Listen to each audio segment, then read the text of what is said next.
Good evening, ladies and gentlemen, and theys of all ages, and anyone not sitting on a cushion. For this evening, I shall be playing my sticky, sticky shoe, as my voice goes in and out. As we go ahead and get started on Unuvras' Rise, Episode 1, to set the worldscape, we are going back to the future, to the beginning, the dawn of time, the grace of the age where Unuvras' dungeons officially began. We're going to be diving into a little bit more of the lore while seeing what our players can get up into with past day shenanigans. With that being said, for the players this evening, I've received some requests. There's some things that you guys have kind of talked to me about following session 0. One of the concepts being that our illustrious College of the Lore Bard, you would have a chapter house within Twilight's portal. There will be our Chanter's Board. The College of the Lore Bards within the area will be posting and updating any present day or available quests for you guys. We shall have. Let me go back to my notes as I'm listening here, going off into. We will have the Starlight Academy, where Kalis shall be teaching. And as always, we will have the orphanage, where each of you are able to go back to. We are missing one of our players this evening. And with that being said, let's go ahead and go through a quick round of introductions as we are playing new characters. Let's go ahead and just make it easy this evening.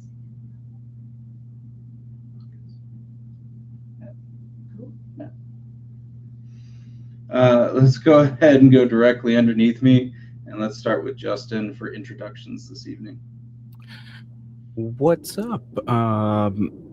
So I'm Justin. I'm going to be playing Kalis Voss. I am a Kalashtar sorcerer. I got some blue hair, or black hair, and some blue and purple robes. And that's I mean, he's a pretty fun guy. He got a little bit of like character-wise stuff, a little bit of stuff that's gonna get revealed later on, but it's gonna be fun. And then he's also adopted siblings with Miss Silky over there, but we'll get to that in a little bit.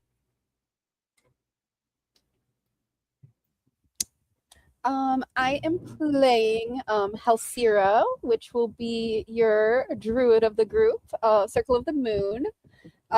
First time playing a druid, so everybody be patient, but but I am trying something new every time I play a game. So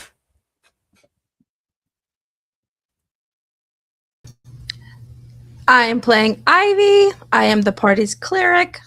It's my first time playing a cleric in an actual D&D campaign. We'll see how it goes.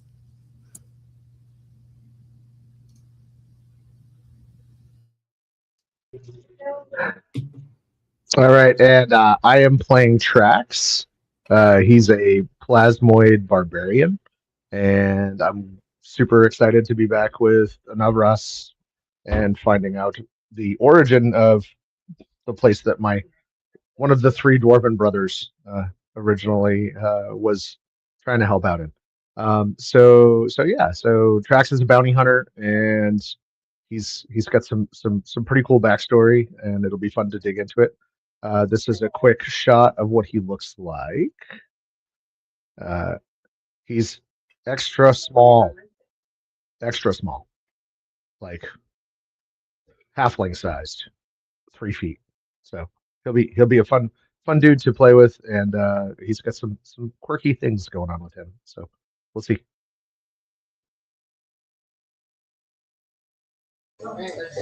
I guess that means it's my turn. I'm Tim. I am going to be playing Gil, or, should I say, my name is Gilbreth Solomon Castillo Mondragon. And he is, very famous. Very, very famous in his own mind, at least. He is the party's resident bard. He's always wearing a gigantic red hat with a white plume. No matter what else he might be wearing, he has his hat. And, always carries a lute and a cane because he walks with a slight limp. That's it for now. All right, so to set the stage for each of you, all of you have had some sort of a tie to Twilight's portal. You've lived there, you were attached to the orphanage, you grew up within the location, you went off to find your own adventures, whatever the case may be. But Twilight's portal has been home for you throughout the majority of your life. You guys would have seen, or at least heard through village common talk, the rise of Alteran, the savior of Twilight's portal, through multiple iterations. You would have heard the founding of his party and everything that he strove to do to keep everyone safe. And then you would have heard how his house was broken into, his tower assaulted by adventurers looking for nothing more than mere funds. And as you continued to grow and develop, you would have heard of the beginning of his fall,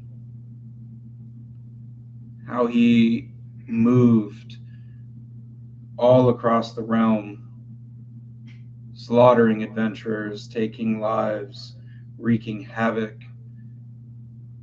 And then the stories that you were told began to turn into myth, and over time they will become legend. And a month prior to where we're starting now, each of you would have witnessed and felt the ground shake and spires of sickly green pale light shoot into the skies to the west. Those of you of slightly more keen eye would have noticed that these lights weren't isolated. If anything, they were connected by a penumbra that moved from the horizon to the north and the south, following the mountain ranges. And then for once, everything went quiet. Each of you have moved back into your regular day-to-day lives, whether that's teaching at your sorcerer academy, whether that is attending to bounties that took you far and wide and yet have recently brought you back into town, searching for nature and finding that connection in the groves around you, attending to the Temple of Saluna, or finding stories, entertaining the masses, and developing the lore that is growing around you. For a month, things have seemed quiet until you wake up on this day. This morning, nothing seems changed. There's no grand clock in the sky. There's no assault on the village. But the air crackles as though each of you are walking into the future, into the unknown. And with that, what would you like to do?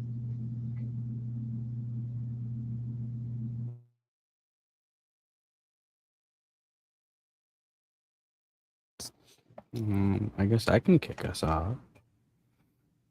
Um, I guess the first thing Kalis would do would be to probably prep for his day, making sure he's got everything he needs for uh, teaching his class that later that day. Everything's in the satchel, all the spell components for whatever the lesson would be.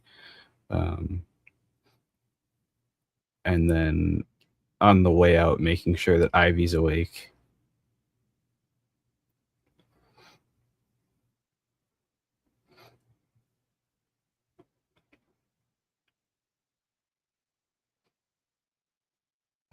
Ivy would be awake before you were, so no worries. Hi. Uh, off to the academy.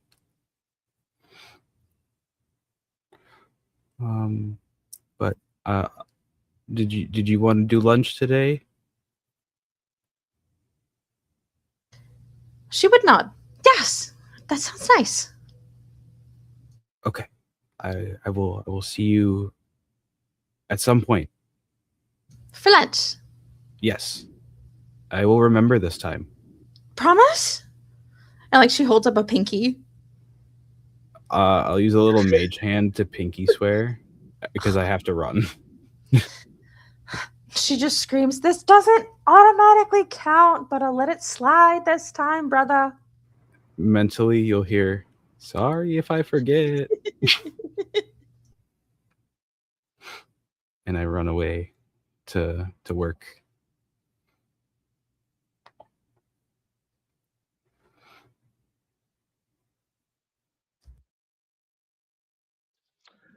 So I'll jump in next. So Trax,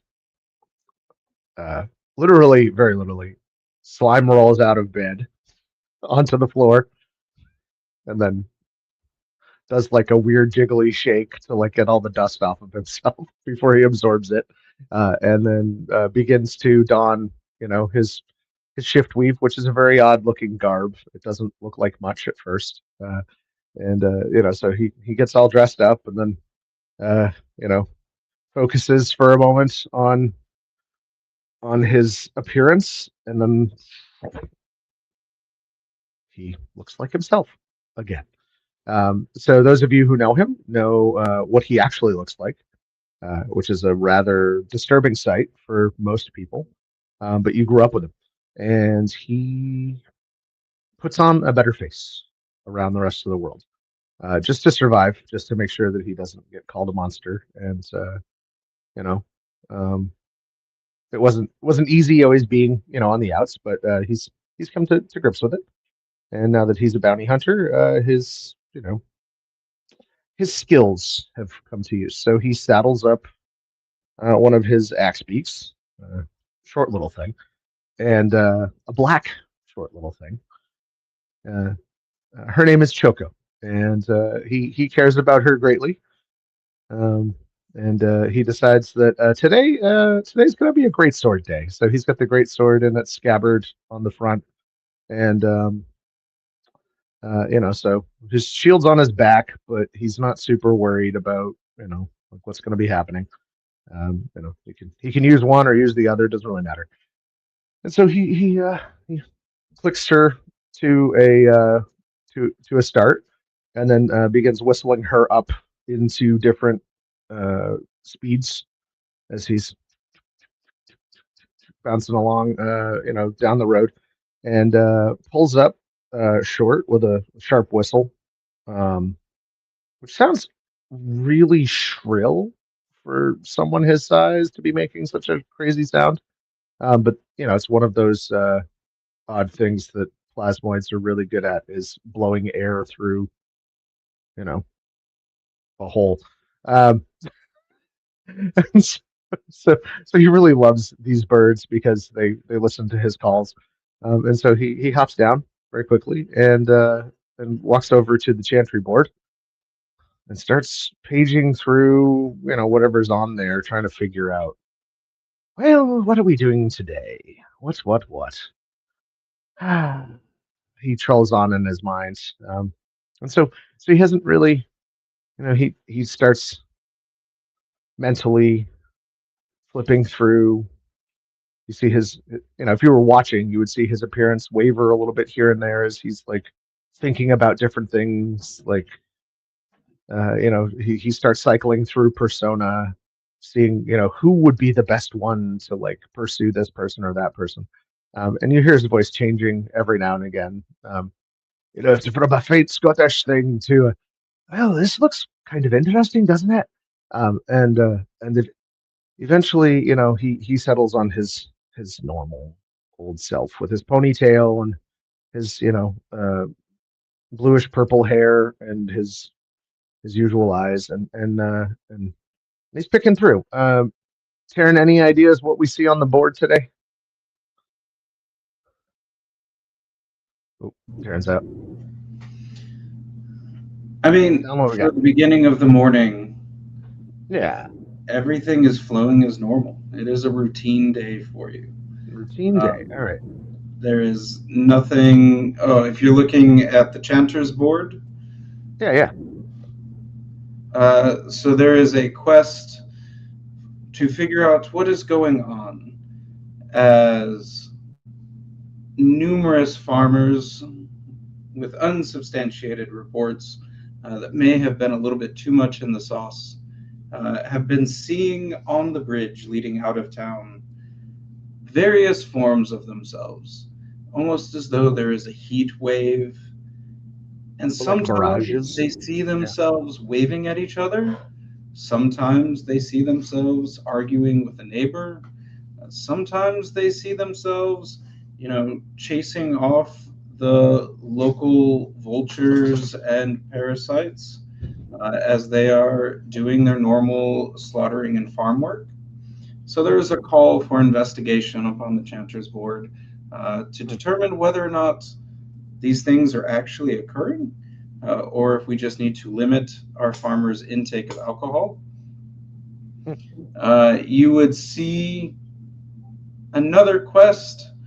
This one would be coming from the acolytes of Saluna, as there is an iterant preacher that is said to be anointing pilgrims with an ointment. And for the faithful, the ointment is soothing and relaxing, and they claim that all of their various bumps and bruises, torn cuticles, dirt rusted fingernails are cured, and yet for those that would be classified as sinners, they develop a first degree sunburn over the vast majority of their body upon taking this sunscreen upon them. There is no telling and choosing, but it has caused many a pointing a finger amongst the farmers. And there is a third quest. Third request, where in the middle of summer, one of the farmers' cornfields has sprouted up to 3 times its normal size. Mm-hmm. However, each of the other farmers have noticed that their cornfields are about a third of what they would expect them to be at this point in time. And they expect that nefarious deeds are causing this shift in growth. And they would request that somebody investigate to determine whether or not this first farmer is cheating on the raising of his crops. Well. Quite the variety today. All seems to be relatively minor interpersonal disputes that occur within a small village. Right on. Not sure if any of these might have any bounties involved, but questing is questing, so... There is very limited reward money offered. Each of them seem to be contingent on whether or not you can prove their version of events. So each of these will require facts and evidence.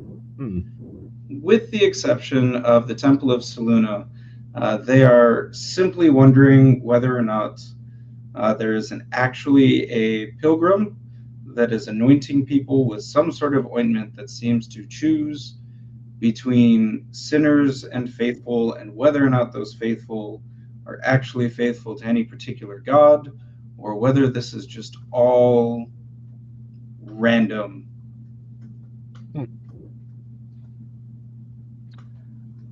Well, since that's the only one that really kind of has a particular person to go tracking down, I think that that's the one that Trax is much more attracted to, if you will. Um, I dig so fun. he's going to like all of a sudden he's gonna hop back up on Choco and get ready to saddle him up, and then he's gonna whip out his like plasmoid appendage, the one that's 10 feet long if he wants it to. Like hits it like a. Have you ever seen a kid like whipping one of those like uh, sticky hands or whatever? He like whips the sticky hand and pulls it back, and it like sticks to his chest, and he grabs a hold of it. And he's like, "All right, I'm this looks just like the right imagining one." Osmosis Jones. And he's gonna like stuff it into his one of his inner pockets and whistles Choco up to a good little trot and decides to go head over to the Temple of Selena so we can get some more information about who this person is and where their whereabouts most recently have been, or if any of the faithful have seen anything odd, like maybe track down some people that have experienced this bomb or this bane, depending on which way it has gone. So he'll carry on to the temple, and I'll give somebody else a little chance to chat it up.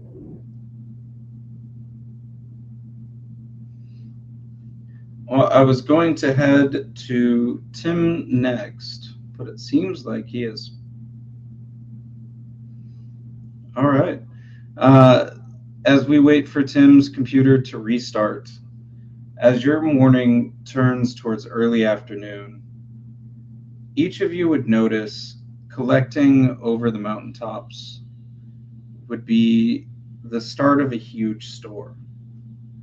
Living this close to the mountains, you would recognize that a leeward wind blowing dusting off of the permafrost potentially means that a storm is gathering. Now, usually, most of your storms rose west to east, but those of you that are keen of eye to the weather, to the natural forces, would get the sinking feeling that there is a cell building from the east, and all signs are pointing that it is heading to the west. Do with that what you will.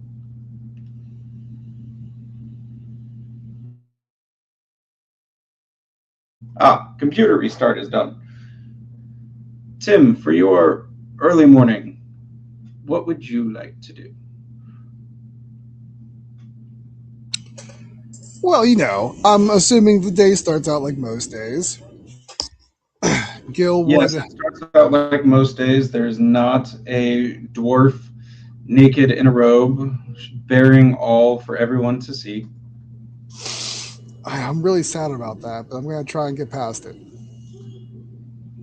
No, instead, there is a half elf who is already dressed for the day,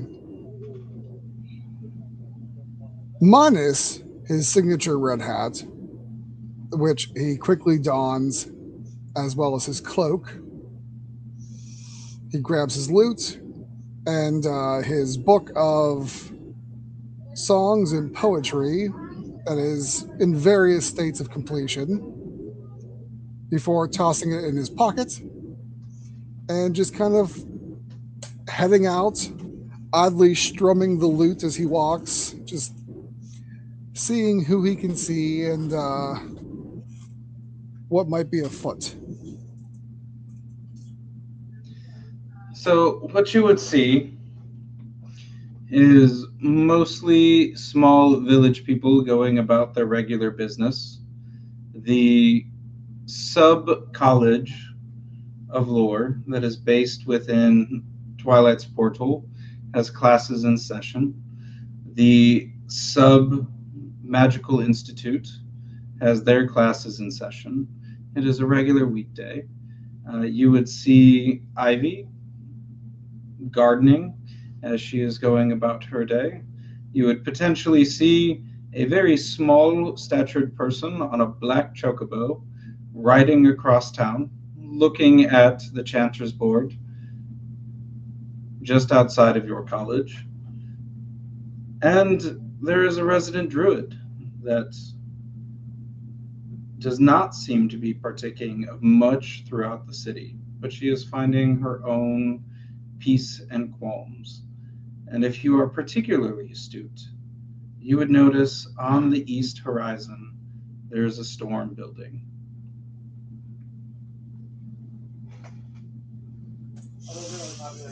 He would take a moment, take it all in, and then noticing the brewing bad weather, he would play something a little chaotic as he kind of like half limps but not using his cane across the way, finding a nearby bench where he can just, you know,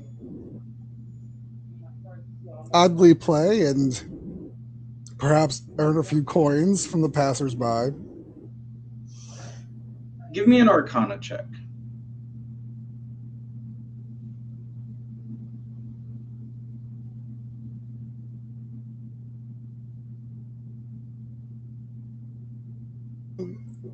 $22. I fully expected you have some sort of expertise here.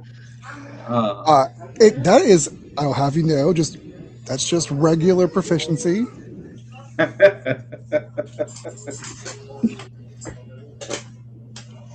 As you are strumming along, within every fourth chord on the fourth note, it seems to fall flat.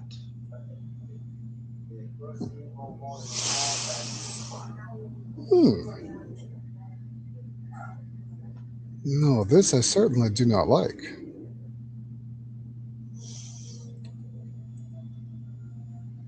And there's no visible external cause, but it feels magical. I'm just wondering if I hear him play, because I would like to hop in with my uncle and play with him.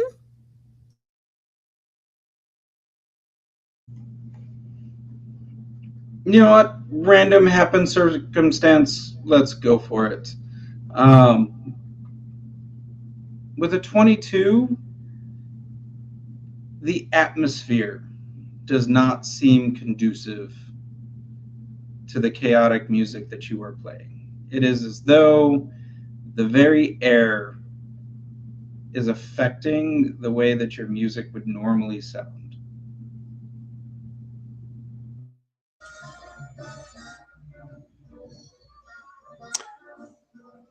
Do you Is hear this a this? local effect? Oh yeah. He Talon, would. is this a local effect? Say that again? I didn't hear that. No, I was just checking. Is this a local effect? Is it hitting everybody in the town, or is it just hitting Gil? If you were whistling a discordant tune and you were proficient with your whistling, you would notice that while it is potentially local, it is not immediately local to where Gil is at. So is this coming and going? Am I struggling to hold on to my Choco doing his thing? Or her thing, I should say. Should I be rolling animal handling? I'm just checking to see if this is getting a little rough. Do you generally whistle to or sing to Choco to get him to perform his act? Yeah, no, it's part of the background. Yeah, I basically whistle all of their commands to get them to like do what I'm asking them to. So every single one of their commands is whistled. Give me a perception test. Oh, okay. All right. Passive is 15. Let's roll the check. There we go. That would be an 18. So as you are whistling this command, every 16th course correction that you give him, Choco just kind of tilts his head a little bit, and you have to give the command twice for him to understand what you are asking him to do. Does it feel weird to me, or is it just like I'm noticing that I have to keep? You just have to give more commands. Again, it is so sporadic. So if you're whistling once, Choco go forward or Choco stop or Choco slow down, every 16th one of those minute command corrections, Oh, okay. All right. you would have to give it a second time. All right. So nothing major, but just minor stuff. All right, cool. Thanks. I will let you decide whether or not Trax would just get a little bit more frustrated today that Choco wasn't listening as well, or if you would have given him enough commands for it to be evidently noticeable that there is a pattern to this. Well, I mean, she definitely she generally follows the tracks when I need to go to places and stuff. It's just the speed up, slow down. Like when do I want to stop?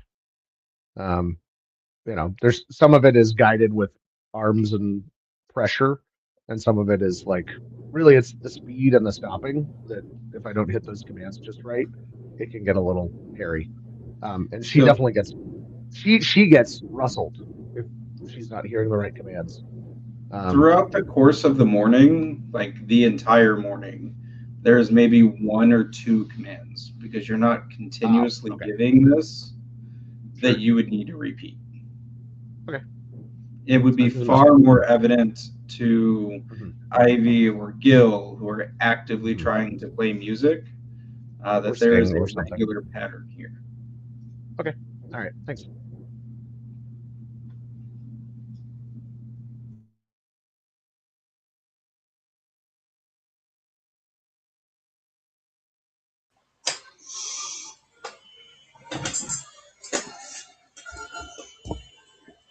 So, assuming Gil is still playing, Ivy, are you playing along at this point?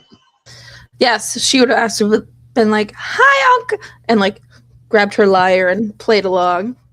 No questions asked. Ah, yes. Very good. Very good. And he would pay attention to see if her notes were having the same issues. With you playing this discordant note, give me a performance check. Who? Gil. Does he get advantage because I'm playing with him? Nope. I tried.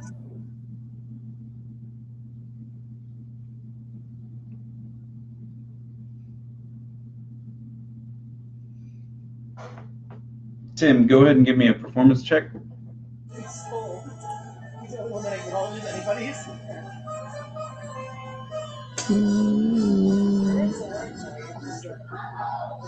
Eventually.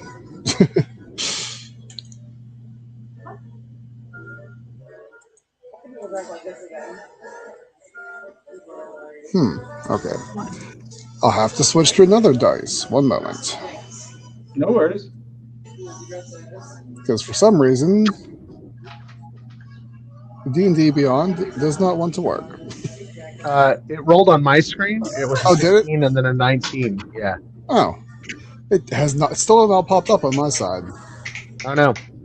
I love Yeah, technology. your first roll was a 16. We'll go with the 16 then. That's a 24. So 16 plus whatever your performance is. It should have factored. I hope it factored in. Oh wait, it did not. There was a 16 on the die. So that would be a 27.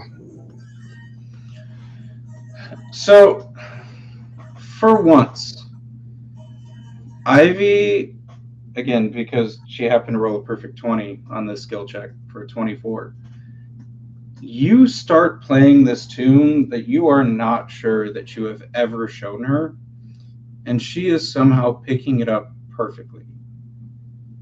And as you guys are playing together, the enmeshment of your instruments is flawless.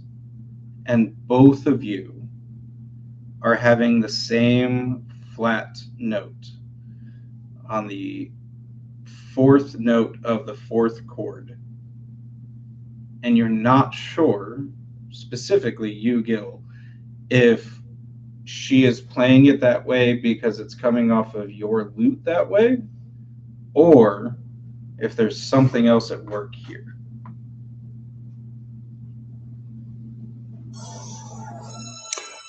At the moment, he's just very impressed at her performance, so he is just going to smile and nod. Very good, very, very good. He's not going to quite bring up the issue yet. He's just going to play it out. They have a little jam session. That's kind of what I was thinking. Like, maybe it's been a few months since they've seen each other, so they're kind of getting back in tune with each other.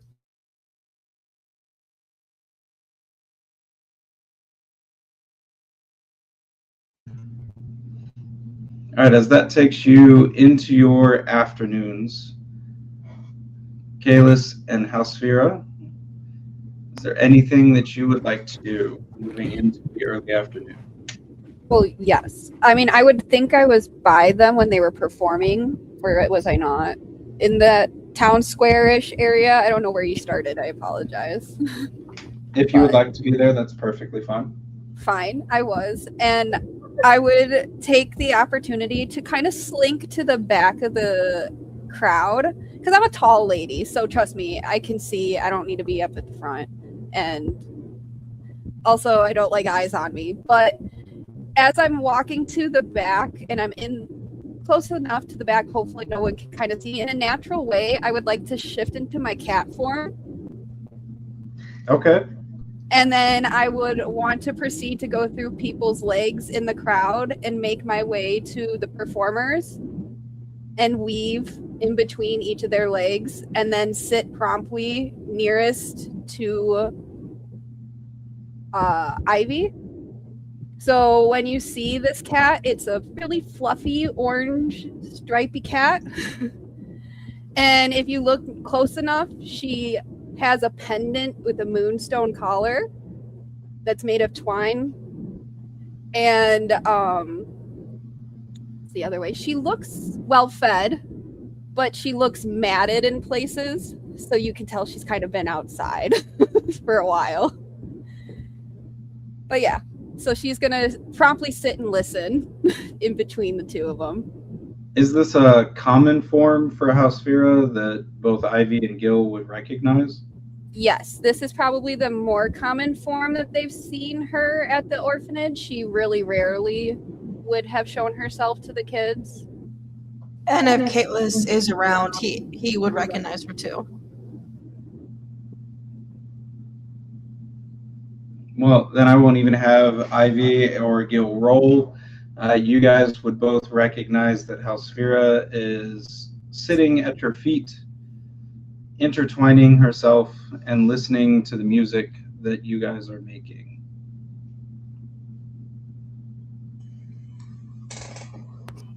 Don't you just love an audience?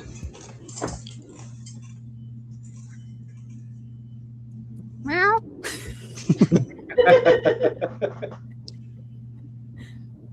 That is high praise coming from you.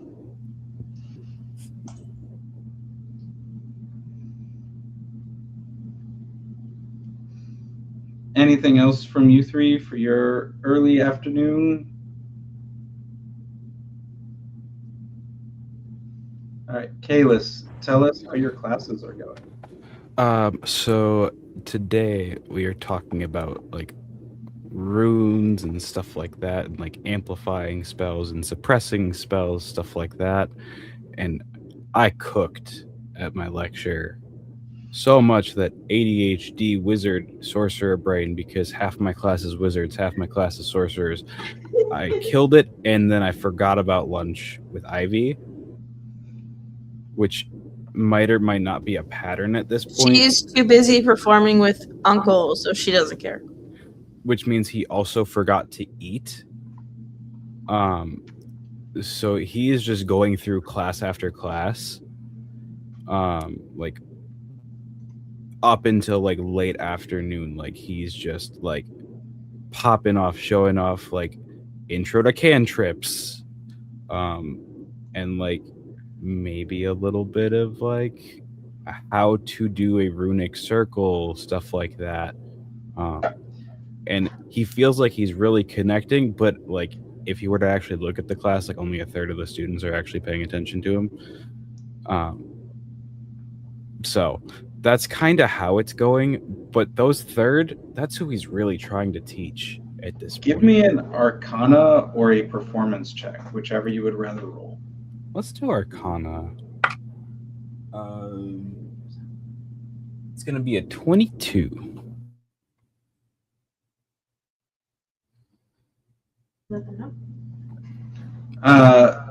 Selkie will be out for just a second. She's taking care of kiddos things.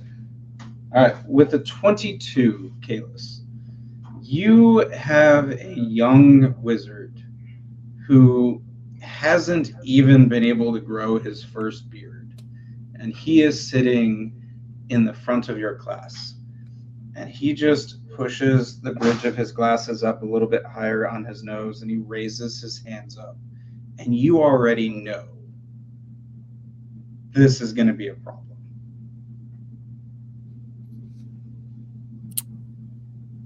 Yes. Teacher, if I remember correctly from Mordekian's Tome of Runes, that if we inscribe the rune that you were just describing with this tome of magic circles, that the discordant magic between the two of them could cause a massive explosion. But I've never seen anywhere within the text on how crossing these two magical inscriptions could lay any sort of a trap that might save me if I'm trying to get out of a dungeon really quickly.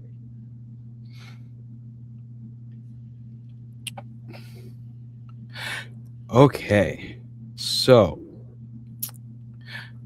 if you're trying to get out of a dungeon quickly, you're not going to have time to set a trap. We're going to start with that part. If you're trying to escape a dungeon quickly, you're going to want to set a teleport point at the entrance that you can just trigger. But You're a not- full teleportation circle teach is a 7th level spell. And I'm No. trying to use 1st and 2nd level runic inscriptions to create a catching point for all of the bad guys that are going to be chasing me and my companions while we get out of the dungeon. So you're trying to create a trap. Yes. Okay. So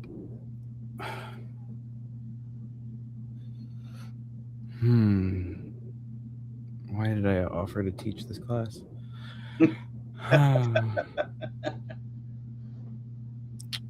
So what we're going to do here is we're going to just think for a minute. And I'm actually going to challenge you, class, as a homework to read the textbook and determine if that is viable to combine two different runic circles or if that is a suicide option.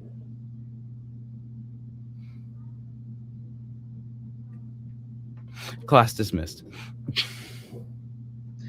You would get the loudest of groans at the impromptu homework assignment, and our unactually child is getting slightly bullied for asking all of the questions that caused an impromptu homework assignment.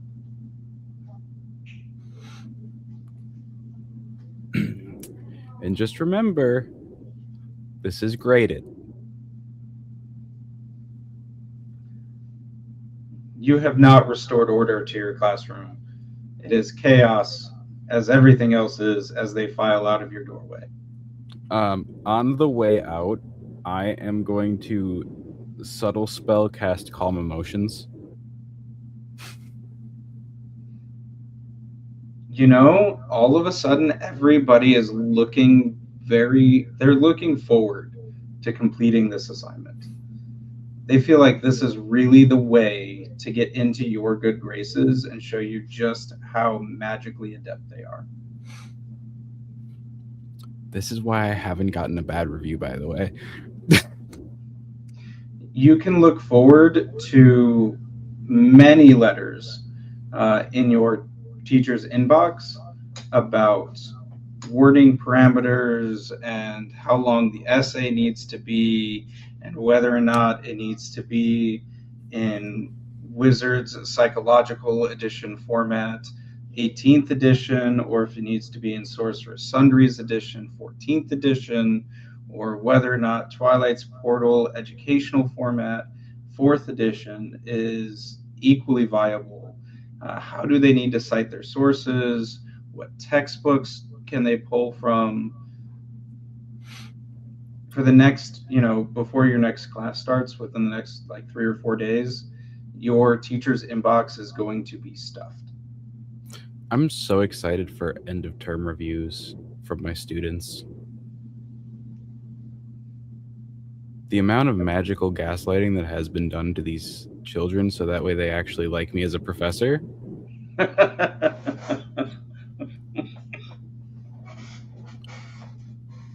Have you ever seen students so dedicated to doing homework when only 3 of them are actually paying attention? That's what you get for magically gaslighting your students into thinking that it was their idea for this homework assignment. And it wasn't just the one guy who pushed up his glasses. It was not just the one guy that pushed up his glasses. You saved him from a term of bullying. Yeah, that's the like justification I did in my head while I was prepping the spell.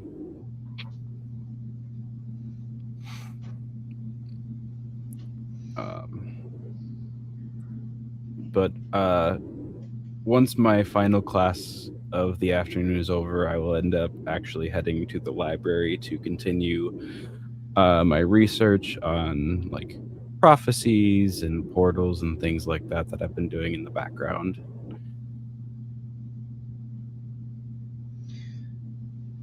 For each of you, as your early afternoon spreads to evening, give me a perception check.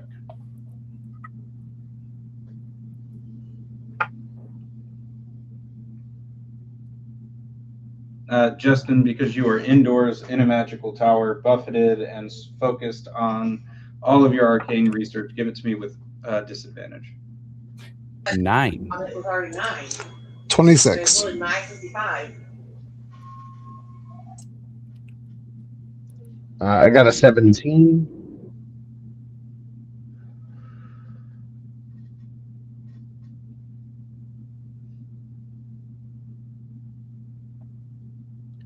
Am I rolling? I'm sorry. Yes, Okay. perception. Perception as a cat. Yes. Okay. How would I know that? This is great, guys. You It still should have be- your mental stats. Yeah, So it should be the same. Okay. You can just roll off of your perception check off of your skill sheet. The only thing that would potentially change is whether or not your wisdom was adjusted. But no, mental stats stay the same. Physical stats change with wild shape. So it would Okay. it would still be your same wisdom. Okay, so I rolled an 18 on the die plus 6. So So that's 24. good. Thank you. Math. So everybody but Justin to this point, and we'll just say that Ivy is very, very engrossed in her music and she is not paying attention to what's going on. You guys notice that the storms that are building up over the mountaintop, they are beginning to come to a head. You are feeling winds blowing through Twilight's portal, and they don't feel natural. As of yet, you can hear thunder and lightning often. Well, you can hear thunder and see lightning, excuse me, off in the distance. The storm head is still coalescing over the mountaintop. But on any other circumstance, this would be a very good indicator to get indoors.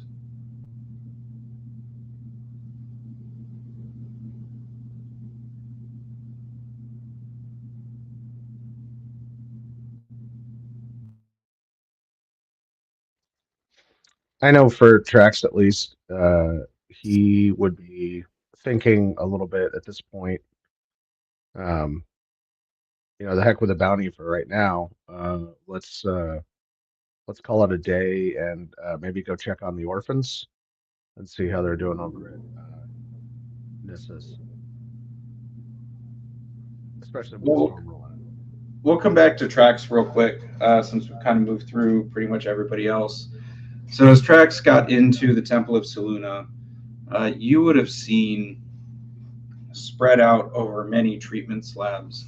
So as you walk into the temple, you'd have the regular, prayer locations, and then you would dive a little bit deeper into the building in and of itself, and set off onto one of the offshoot rooms on the western side. Would be a full infirmary.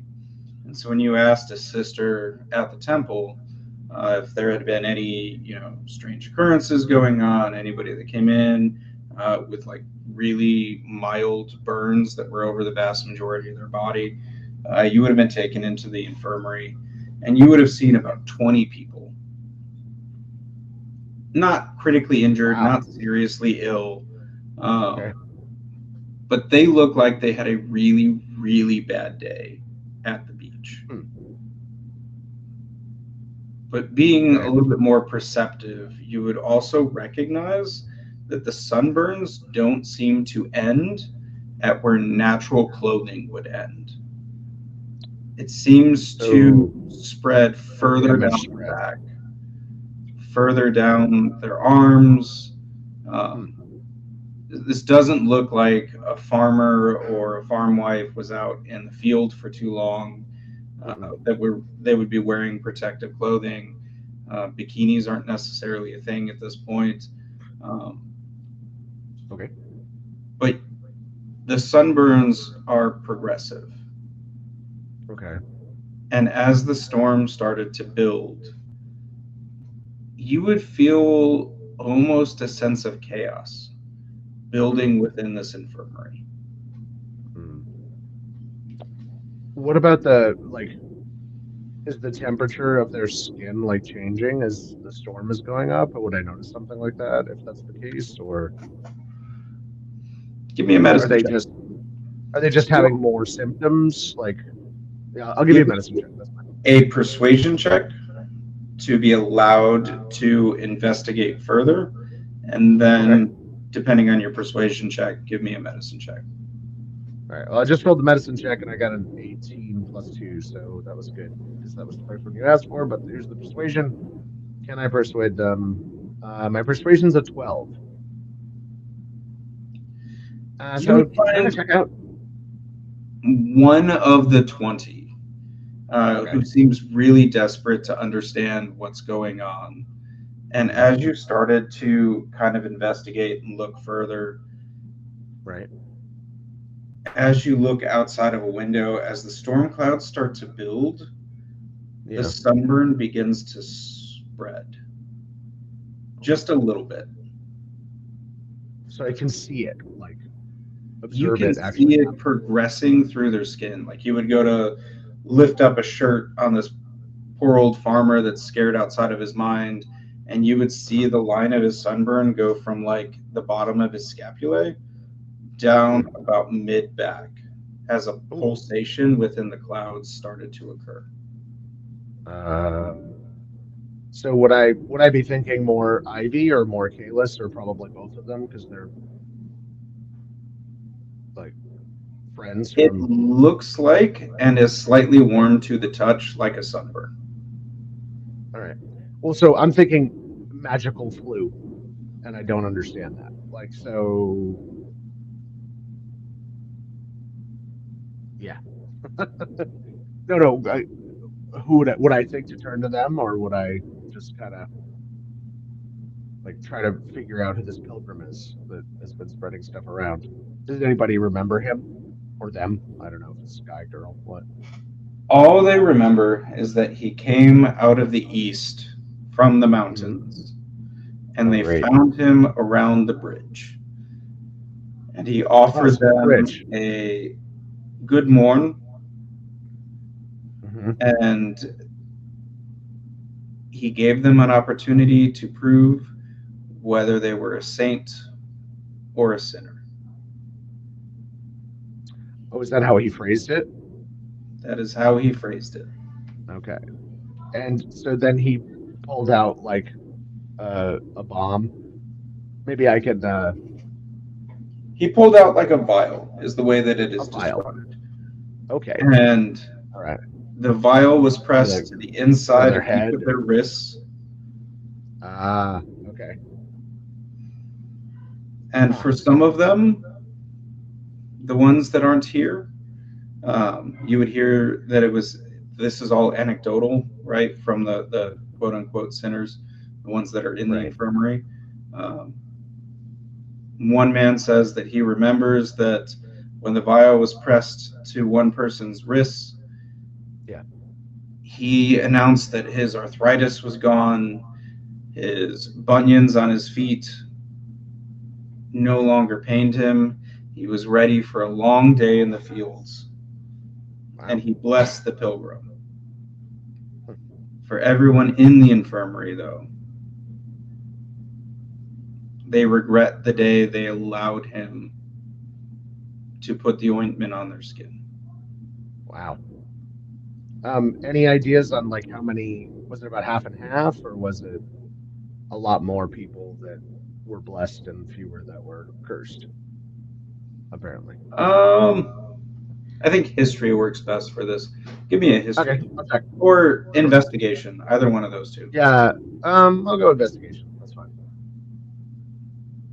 Oh, not good. 7. I'm trying to think of like how to put it, and I can't really count that high. Uh, I mean I can, but like I'm just messing it up, like trying to explain it. Maybe I'm over explaining it, and all of So them are sick. I don't know. as you see this rash start to spread, you start asking more questions. Hmm. All of them start to speak up. I saw 3 people that just randomly got up and they felt perfect, and then I was the only one that was affected. And then 2 others say, no, no, no, all 4 of us went, all 4 of us got sick all at the same time. And you are just Oh getting wow. inundated with all of this information to the point where Oh, you're so not they're sure just how to like put it's a heads or tails. cacophony. Yeah. So there's so many of them talking about it, I can't keep it all straight. All right. Wow. You are unsure if more people are sinners or saints. Hmm. And the only thing you have to go by is the anecdotal evidence, and even what they're all saying, none of it tracks.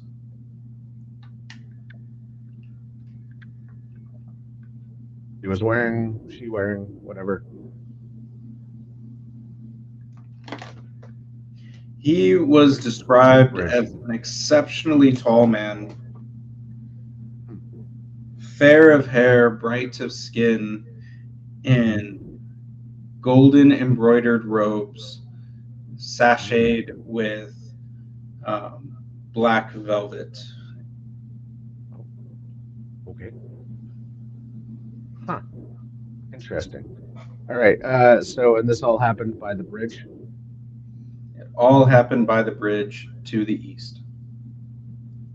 where the other bounties were kind of pointing towards, Yes. or the strange like time shadows Well, where the or mirage illusions. was pointing towards. The mirages. Yeah. Okay. All right. So it sounds like 2 of them. Like maybe there's something going on at the bridge. Let's see if I can go find the guy. So that's where I'm headed. I thank everyone greatly for all of their help. We'll see if we can get to the bottom of this, and I'll be sure to send some more people over to help pray with them or tend to their wounds.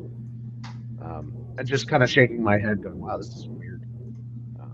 And then, yeah, I roll back out, hop on Choco, and we're gonna keep moving towards the bridge.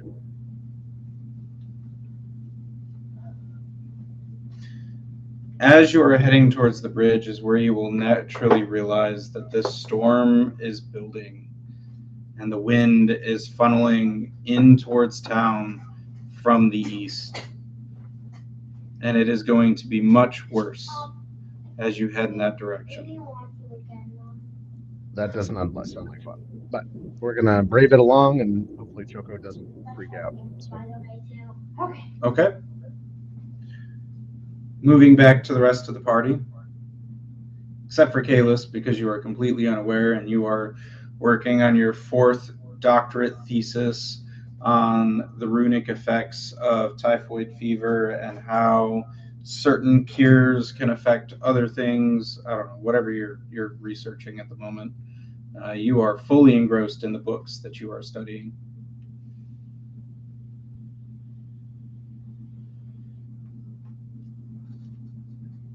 Alsphira and Gil, as the storm begins to build to the east and you feel the effects of the wind blowing into town, what do you want to do?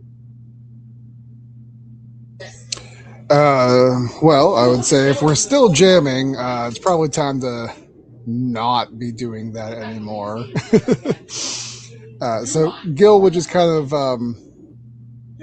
shoulder his loot, motion for Ivy to pack it up. It's kind of point. It does not look like this storm is going to be pleasant. We should probably go inside. Do you not agree? And he's going to look down at the kitty cat. Give a little scritch. Give a little scritch behind the ears. She'll purr. I mean, the cat's gonna follow regardless, but like she doesn't mind, but she probably would feel a little on edge, so she probably would be like looking back at it, like kind of like, like maybe we should go inside.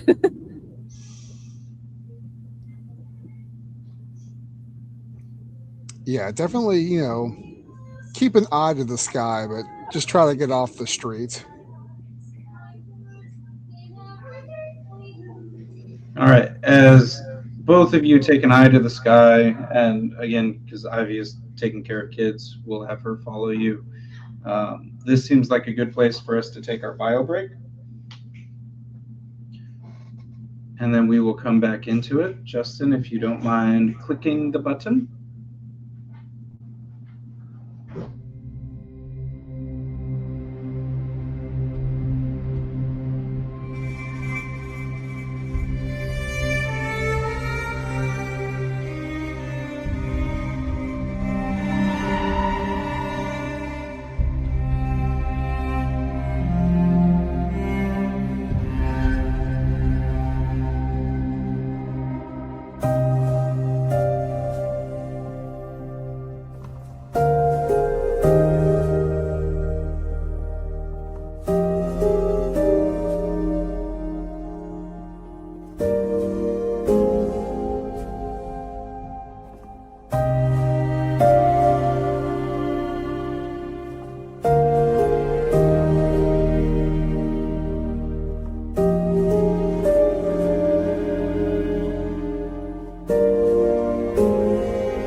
Aye.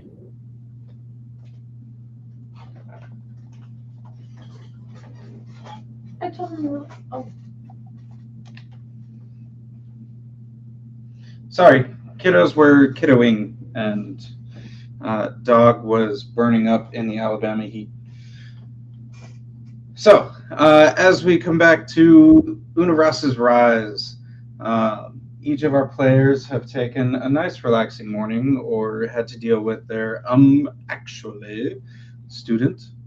As we are coming back, we have Trax that is heading off to the east, investigating all of the signs that are going on at the bridge. We have Gil, Ivy, and Halsfira that noticing that a storm is rising on the horizon, they are seeking shelter indoors. And Kalis is quite enamored with his arcanic studies. And as we come back to the storyline, each of you, and Kalis, this will rouse you out of your stupor, will start to feel thunder shaking through the entire town. As you find yourselves either inside your research study or approaching the bridge or somewhere in between, the air seems charged. Energy abounds, and something has shifted. You're not immediately sure what, but each of you feel the deep, resounding feeling that things are just not right. What would you like to do?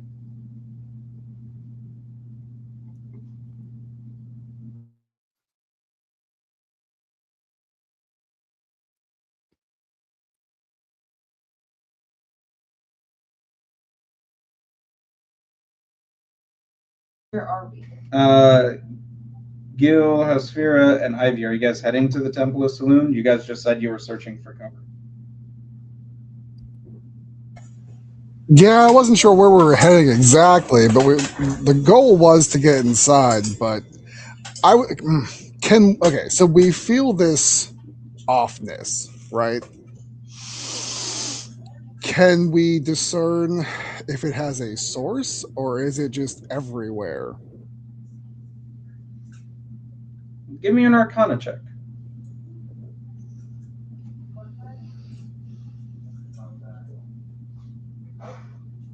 Dirty 20.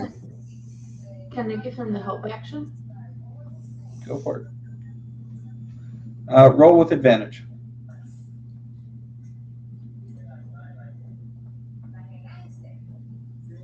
That one was worse, so we'll go with the 20. I tried. Thank you. It is everywhere. However, for narrative purposes, as the three of you arrive towards the Temple of Saluna, there are about 20 points inside the temple that feel worse than the others.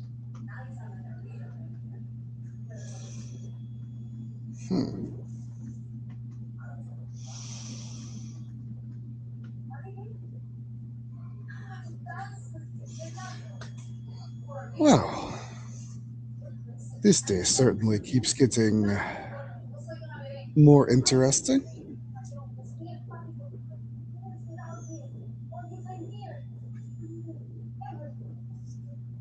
And he'll look at Ivy. You feel this too? Would I? She would nod. I do, Unc. And do you make anything of it?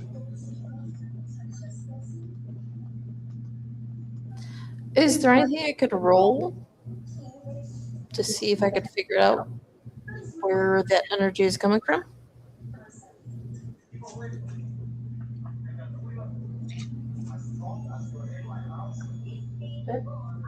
I'm looking. I'm thinking.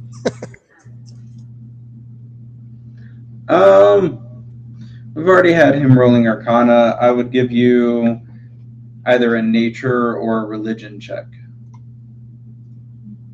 Which one's better? Nature, religion, or history. Give me any sort of anything on the intelligence path. I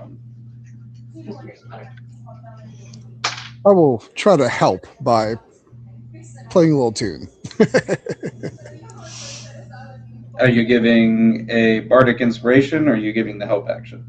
The help action. 24. Roll with advantage.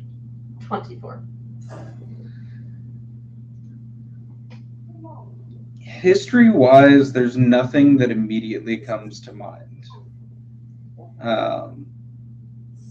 Except the only major historical occurrences you can think of at the moment that have come off of this mountaintop has been the blast of energy from Unuvras a month ago.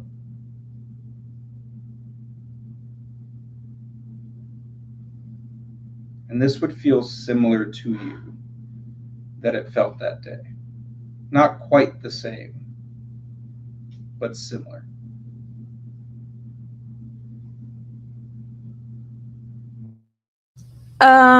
Ivy would call for her brother.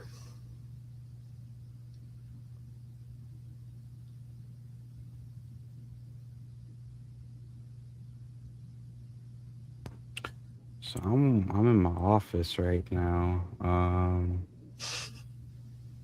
Hold on, because I do technically have the mind link trait. That is All right. interesting. Right now it's only 50 feet though. Yeah, you guys would not be within 50 feet of each other. Yeah, mind link is on D&D right now.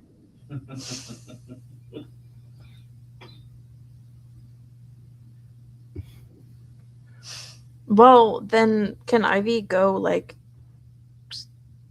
Can she send like a pigeon to her brother at least? Like, hey, get over here. I need your help. You know that would take like 2 hours, right? Maybe. It would be faster to walk.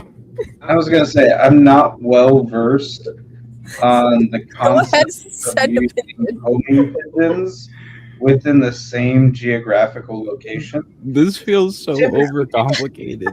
I You have know, to right? raise a homing pigeon in a set location, and then you take the homing pigeon from said set location, and then you release it from the location that you're at. Okay, With the fine. hope I that it will won't walk fly to home. my brother. I will go get him. Walk 2 And then I blocks will away. pull him by the collar, if he's okay with it, back to the area to see if he can get the vibe of what's going on. Yes, consent is important, and we have just turned Ivy into her own homing pigeon. I mean, couldn't he have just looked out the window for you and figured out what was going on instead of dragging him out of the room? But I mean, you. I mean, maybe she's like tossing rocks at the window, like in those goofy movies. Like, bro. Like there were definitely a lot more ways to go about it than just A, coming up with the homing pigeon, and B, dragging me out by the collar. I'm sorry. But yeah, If we're going to start talking about tossing rocks, then we need to start talking about boom boxes and 80s hit songs. I don't know that we want to go that direction. But yes, I will go with and I will go check out the Oogie Boogie vibes that be going on. And Ivy's totally just like skipping the whole way. Like, hey, I don't know this, but you might know this. Girl, I be reading. I fear you do not understand. When I'm at work, I'm locked in it in these books.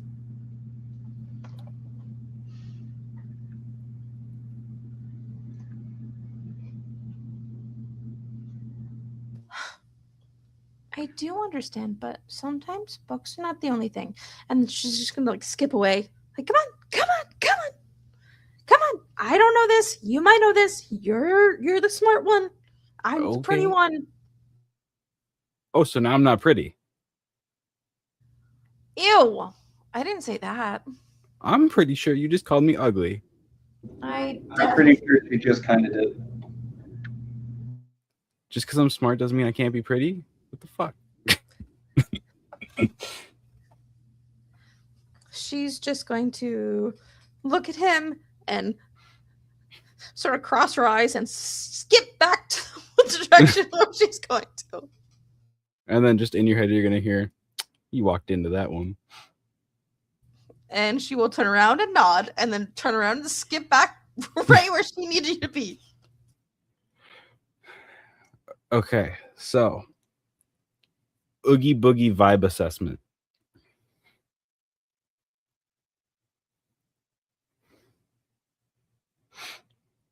What am I doing here? If you would like to give me an Oogie Boogie vibe assessment, you can roll Arcana, History. I'll do Arcana because I'm kind of that bitch when it comes to magic. And you will get a flick to the nose. And you have guidance. Okay, let's see if we can bump that 26 up to a 27 with a guidance. So with that, you would get a lot of the same general information that Tim got when he rolled his 24 for Arcana.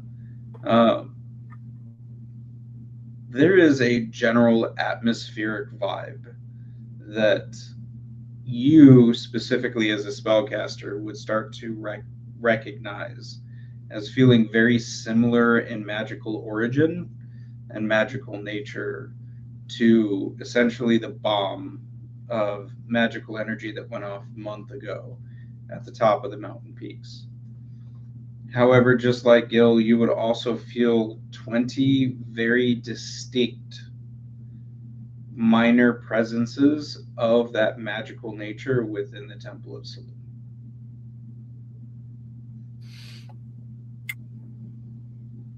Okay, so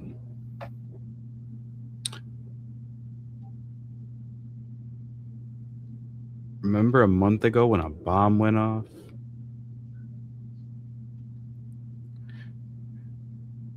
Now imagine 20 mini bombs, but they're people. Yes, that is a fine conversation starter. But you are correct. So I would like to go to there, to the peoples. So when you go to the peoples, in contracts, wow. But he doesn't go alone, right? The rest of the party is going with him. Except One for for all for one. All for one for all. Except for Trax. You guys have left him out cold and alone, heading to the east. Actually, I like to think that Trax is following the trail of meat that Ivy left because she doesn't need it. There's a little bit too much to retcon at this point, and I shall not allow it.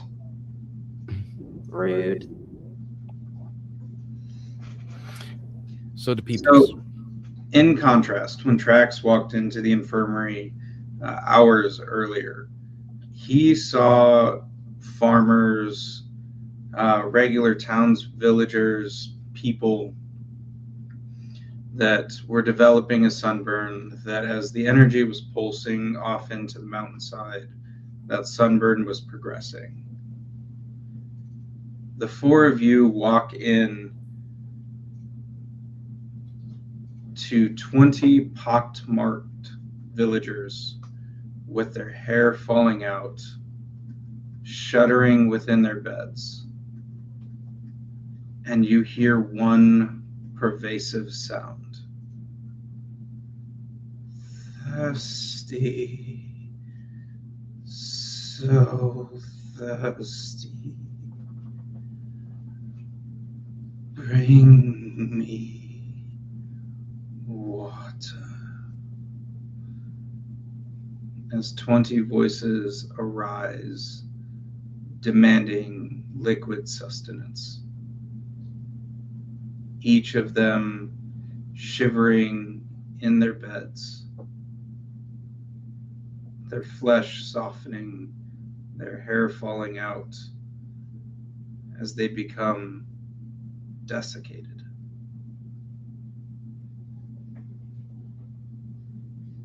So, mummy prep is not really my department. I'm more magic in the good way, not magic in the I'm gonna start a crypt.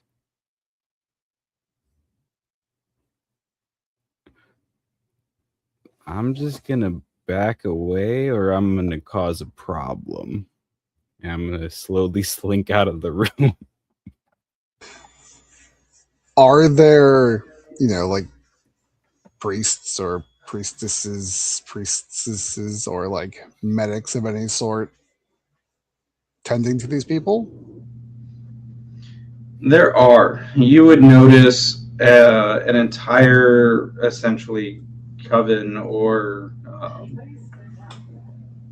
don't know. I'm blanking on words. The religious word of a coven, a group of clerics of Saluna that are casting lesser restoration. They are casting cure wounds. They are trying to halt the spread of this disease. You'll notice non-clerical alkalites that are bringing bowls of water with sponges, and they're placing the sponges at the lips of the infected, and they are greedily sucking down any form of liquid that is being given to them.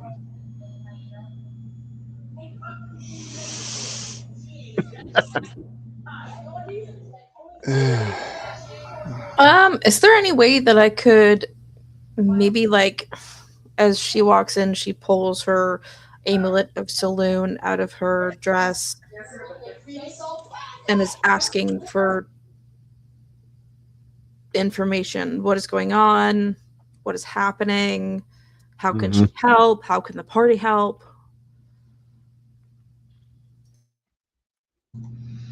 Give me a religion roll with disadvantage. I hate you. In this moment.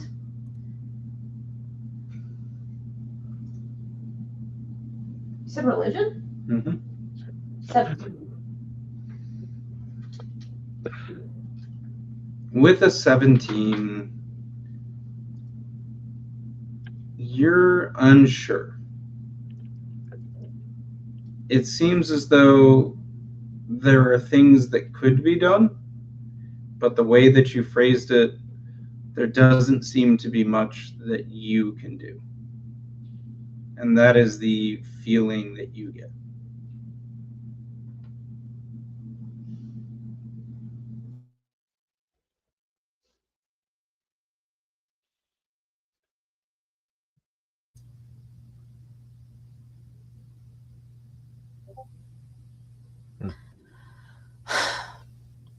She will look at the rest of the party.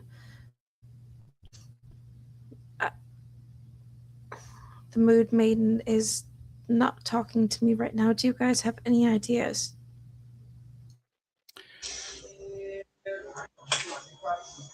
I mean, I technically have a spell that has the word flood in it. That's like water, right? Except it's pure radiant damage. Mm. These guys don't need more radiant damage. I I mean, like as the a- enthusiasm. as But a if they kid- do speak in unison, I'm doing it. oh my god, that's crazy. This is a horror film. I already have it. Could I do a nature check? Like, would I potentially know? Go for it. I mean, I can't probably While tell she's you what doing it that, is. can I also do an insight check? Sure. Ooh, that was a really bad roll, and I'm so sorry. So, a total of 7. The brain cell for the orange cat didn't happen. You remember being taught Good.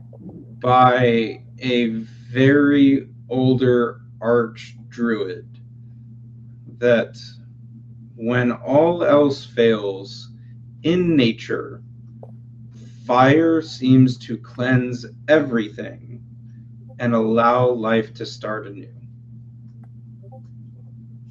But you don't know if that's pertaining to this particular situation or if you're just kind of stumped because you have no idea what's going on. Okay.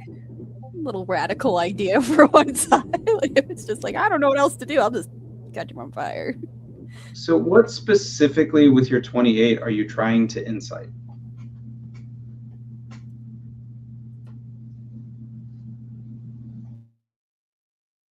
The whole vibe. What are they doing? Are they trying to hurt people? Are they trying to save people? Are they trying to hypnotize people? Like, I want to know what is the vibe of what the heck we are seeing. All right, with a 28, I'll give you this. Each of the clerics and acolytes of Saluna are desperately trying to help these people. The people don't seem to be particularly violent. They are not speaking quite in unison in a parasitic mind, like I think Justin and Kalis are trying to lean towards.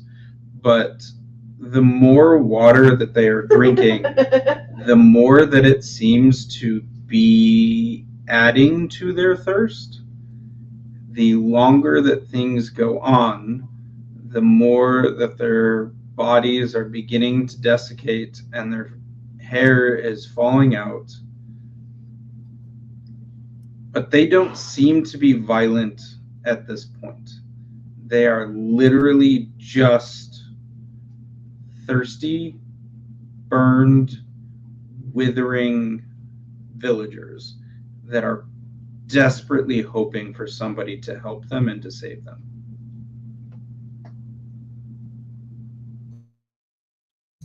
So how do we save them? I don't like this.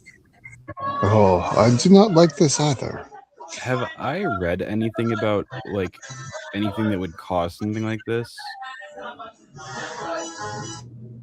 Give me a history check. Come on, 4 doctoral theses.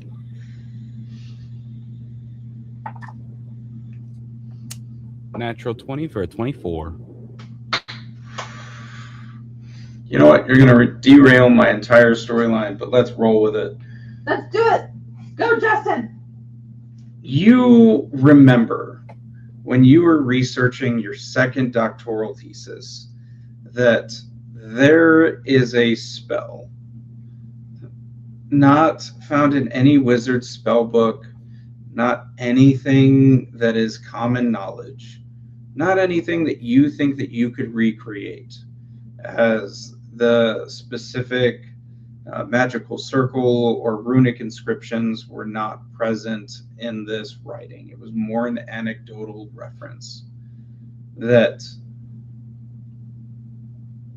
a certain combination of magics, when applied directly to those that are inherently susceptible to whatever that magic is specifically keyed in to find, whether it's a blood type or something on the cellular level, or even if it's just a psychological manifestation of guilt, combined with an overwhelming magical energy, it can cause psychosis, desecration, rotting of the flesh, extreme thirst. And these cravings are not zombification, they're not necessarily magical in nature, but a keen desire by the affected to need sustenance as the disease progresses. They cannot be slacked by typical water. They cannot be recovered by spells as low as lesser restoration. And even greater restoration from this anecdotal evidence only has a 50-50 shot of working. But eventually, all those afflicted were sooner or later searching for blood, as only the hemoglobin that they were ingesting seemed to assist their thirst for a short period of time.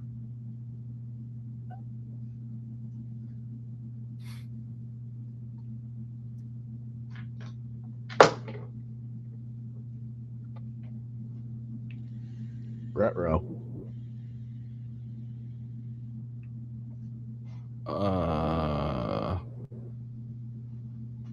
So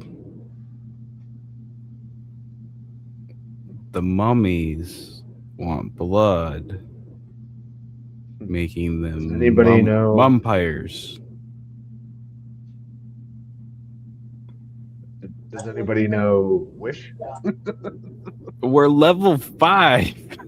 I know. Hello.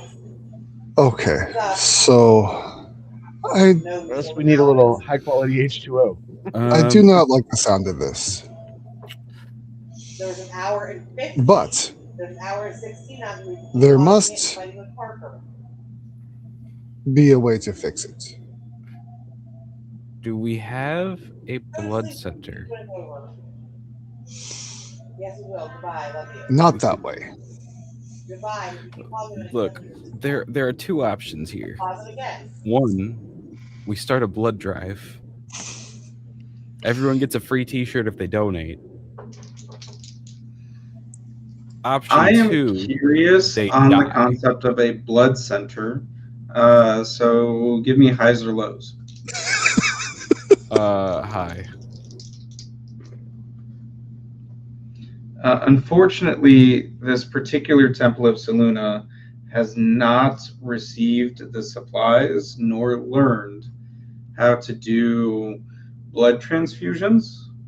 It is outside of their current scope of practice. They are only a minor clinic and not a level 1 trauma center.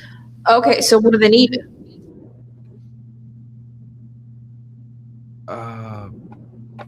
So with that out of the options, I'm pretty sure the only thing that we can do is cap them.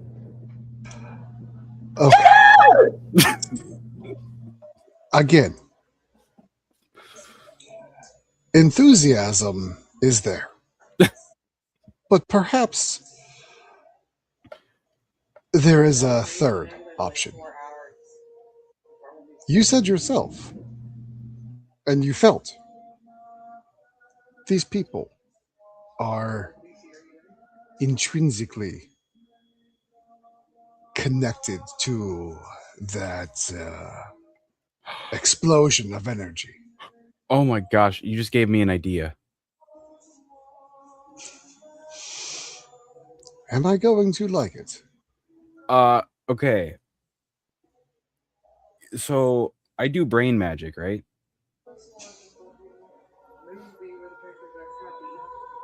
Okay. Okay, you do brain magic. Let's see where this is going. So okay.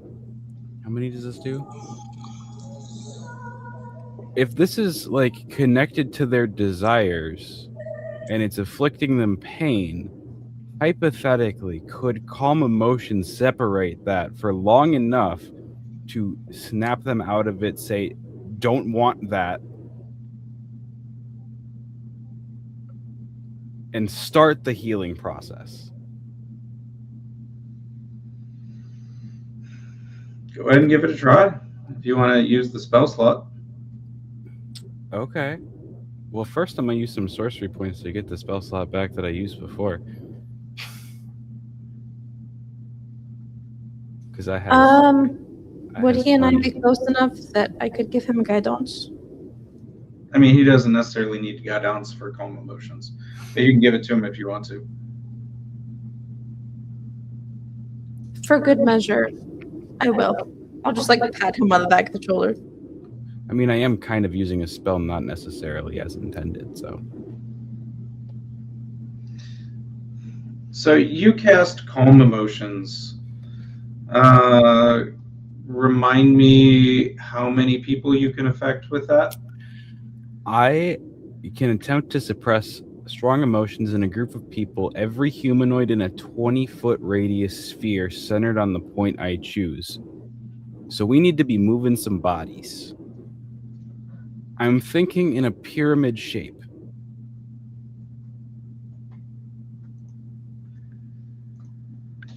If you want to stack bodies of people that are craving liquid sustenance, also known as blood, I'm going to need some very heavy persuasion checks for them to agree to this first. I mean, I'm more thinking we just get them to all stand huddled together for a moment.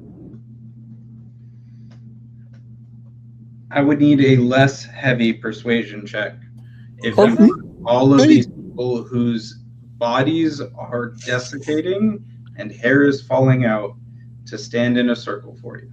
Persuasion could I just- can do. push the beds together. Just say it. Give me the persuasion shot before we try the beds.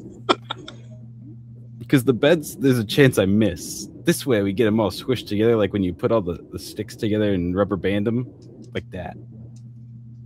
Come on, everybody. Gather round. How you feel about a 27? Yeah, 27.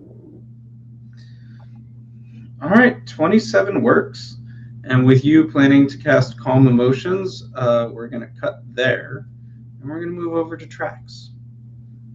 We're going to give him some time on the bridge. All right, so big storm's rolling in. I start hearing thunder. We're flip-flopping our way out of town to go to the bridge. What's going on, dude? What do we see? Give me a perception check when you arrive at the bridge. Yes, can do.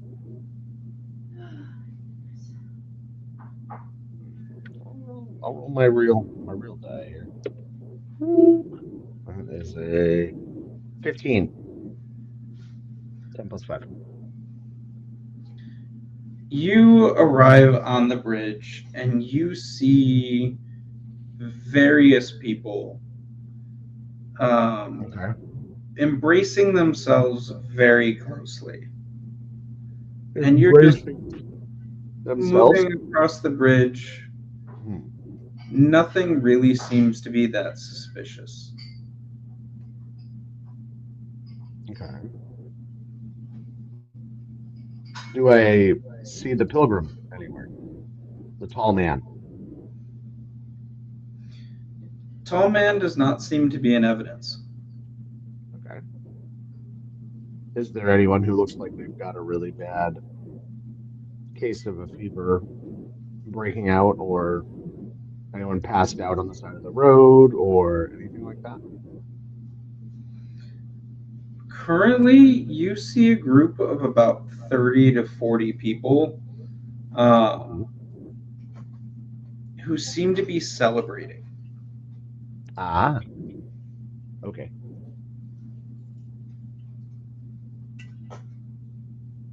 So there's a massive storm rolling in, and they're off to the side of the road celebrating? Currently, yes. Okay.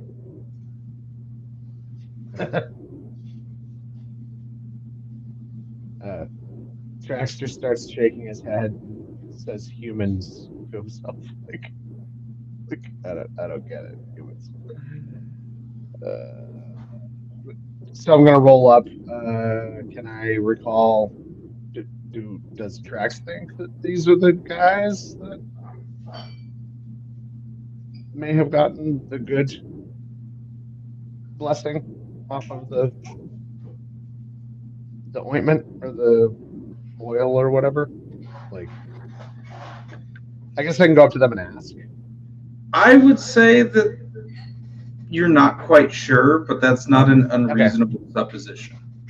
Okay, so he's gonna roll up to them, still hold onto the reins for Choco, whistle her to calm down a little bit, and like start walking over with holding on to the reins with one hand, asking about, hey, hey guys, I just came from town, and looks like some of you might have met a pilgrim. I'm looking for the guy. I hear he's handing out some kind of, I don't know, oil or something. Any ideas? See a 6 foot tall, 200-pound man, slightly going gray at the beard and the temples, late 30s, early 40s, and he would just look at you. And he would size you up and down, and he would say, "Some of us have been cast into ruin with a madness they cannot control. We have been cured of all afflictions and have made the madness our own." And you would see his canines extending and lengthening as he's talking to you. Well.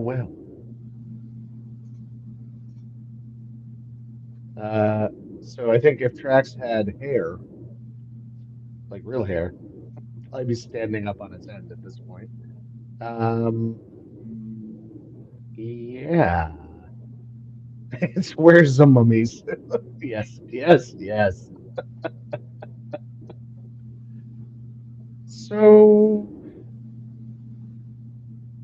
is anyone else changing too, or just this one guy? Give me a perception check.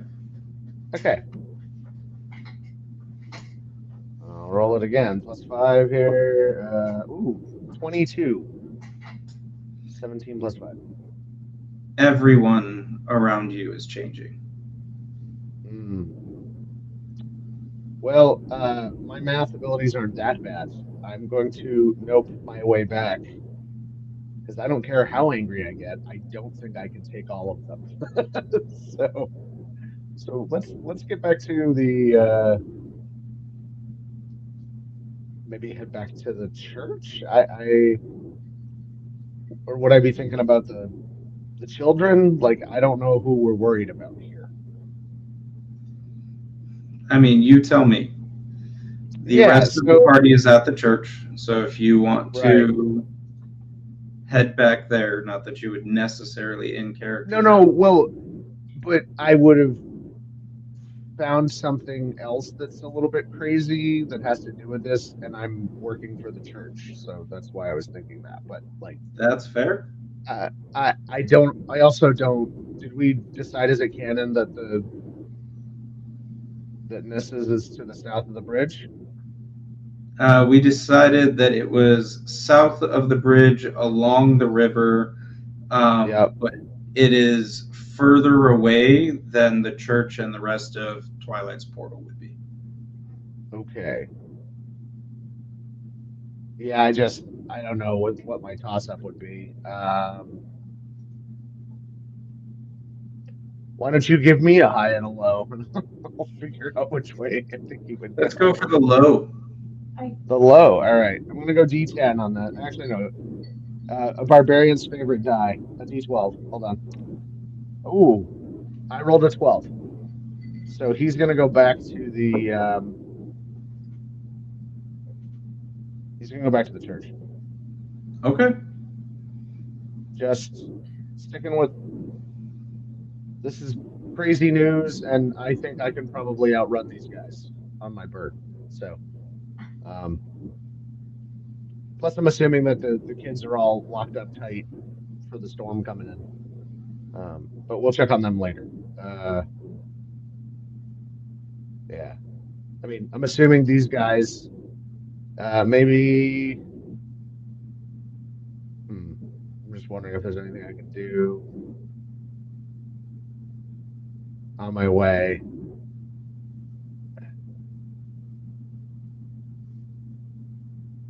To like maybe to get them to come after me, like so that I don't. They are not showing any interest in you. You spoke. Oh, they're just doing their.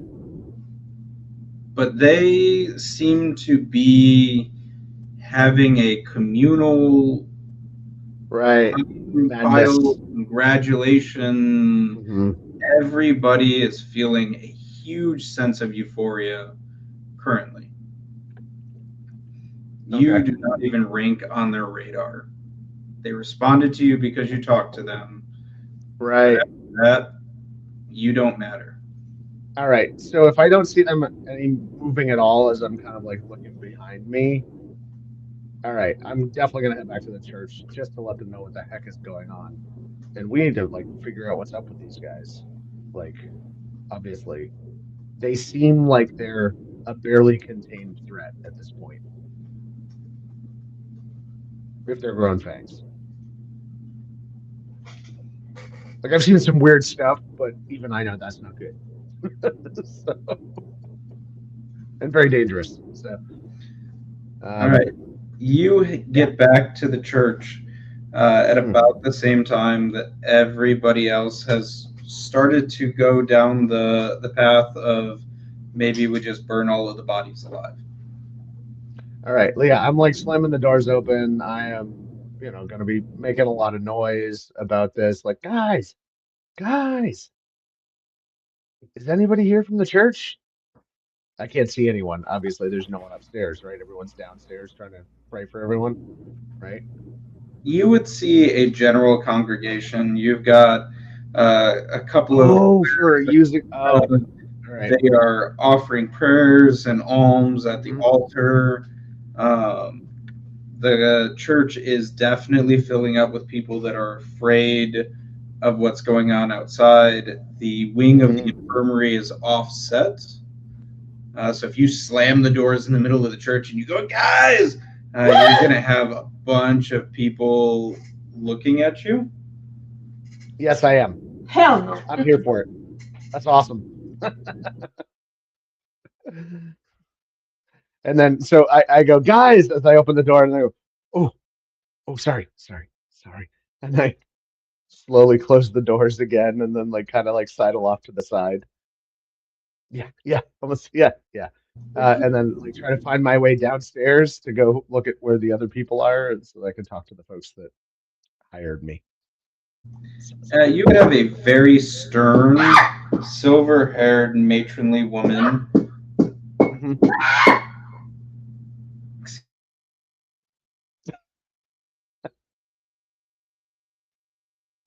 You would have a very stern, matronly woman that would give you a very harsh glare as you burst open the doors, but she would not impede you any way moving forward. So you see Trax like duck his head a couple of times and kind of have like a rough look on his face, like sorry. So I'm gonna run downstairs and try and figure this out with people that aren't tending to the flock of congregants trying to shelter the storm. Yeah.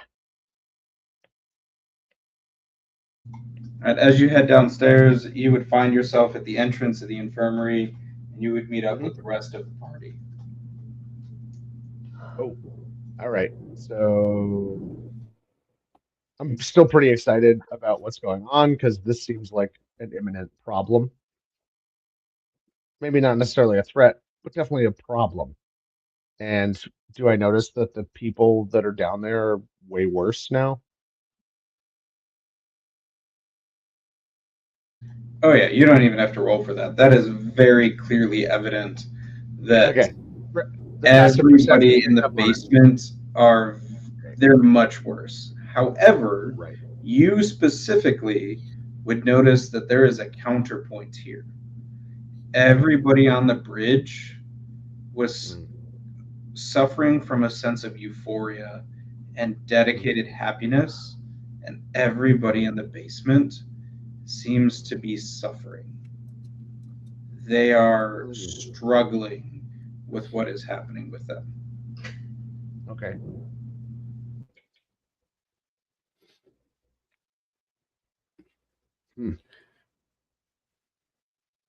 As he's walking in, I'm gonna be like directing Gil and Ivy like a little bit to the left, a little bit to the right for like moving the people as like 20-foot radius exactly.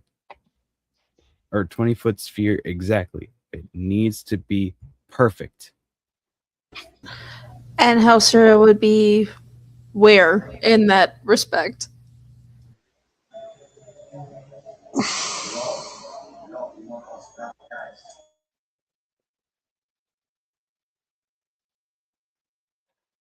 Um,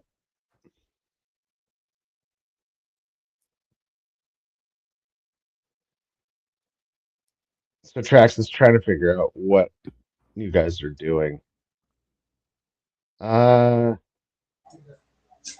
These guys don't look so good.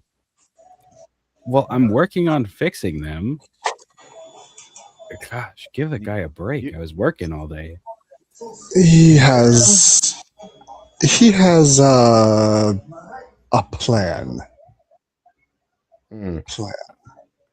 Plan. This is a real big difference from like the group that's out by the bridge. What is this group by the bridge, you say? Well, I mean, these guys are all sad and owie. Those guys, they seem pretty happy, but also they're growing nastier fangs than I can when I go beast mode. And I like show my teeth and stuff.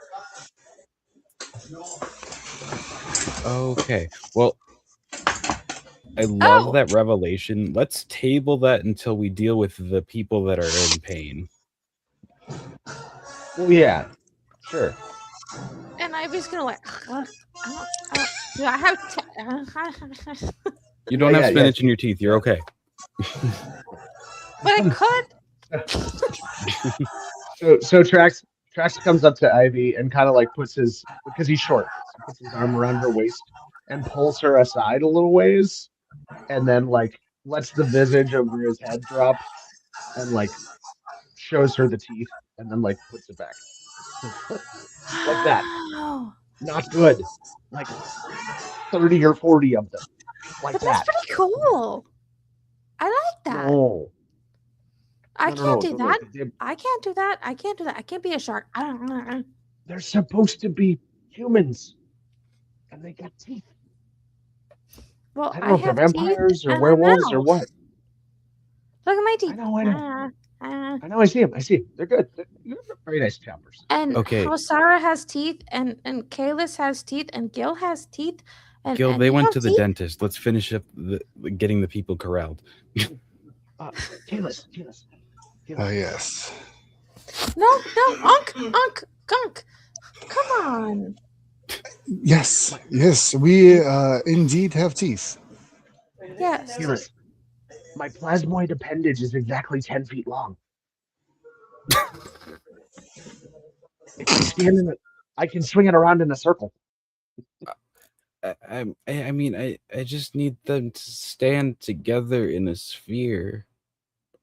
Oh, well, more of like a circle, but now I'm doing the math of a circumference of a circle, where the circumference is 10 feet long. The radius has to be what? And that will give me how radius much of an radius area of a 20-foot circle would be would be a 10-foot circle. Anyway, Okay. No, because I can hold it circumference straight out. Ooh, now I'm testing myself because I know area of a circle is pi r squared, so the circumference of a circle would be 2 pi r. So if It'd you be have just a the radius. 10-foot, So we're talking about the 5 diameter, divided right? by pi What would are be we the even radius. doing? I'm actually more curious about the volume that which this circle can hold. So I want some geometry thrown in there too. Well, you can't Please do volume no. for a circle because a you circle is a can. two-dimensional space. Friends, They make fish bowls. Don't tell me you can't put it in a circle. A fishbowl is a three-dimensional shape, which is a sphere. You can calculate the volume of a sphere, but a circle being flat and two-dimensional has no volume. I think you're full of crap. You Anyway. have an area and you have a circumference for a circle. You don't get volume until you turn it into a three-dimensional space that you can fill with. Right. Nope. I might be wrong. Somebody can prove me Anyway. wrong. I anyway, might be wrong. He's like, okay. anyway, it's time to calm emotions. They're all huddled now, right? All right. You have huddled the masses. All right. Let's see if it works. Please work. It's a 2nd level spell. Can I give him guidance? You already gave him guidance. Not recently. Yes, you did. Okay. It's a save spell anyway, right? It's the same spell anyway. I'm paranoid. You calm emotions, Mm-hmm. and their thirst seems to be abating a bit.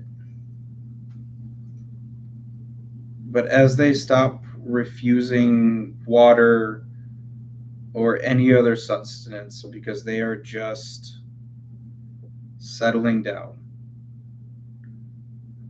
their hair is falling out in greater masses, and over time their body desecrates more.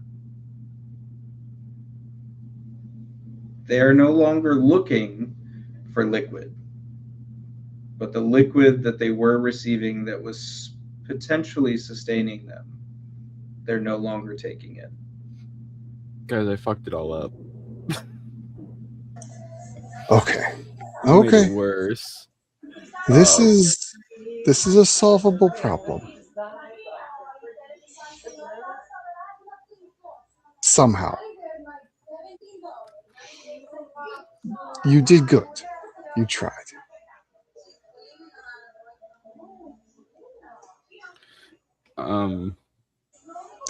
I don't really have anything else for this. I tried my best. I think we're now in holy territory or nature territory. We are no longer in my territory. Are you holding concentration? I am going to hold concentration.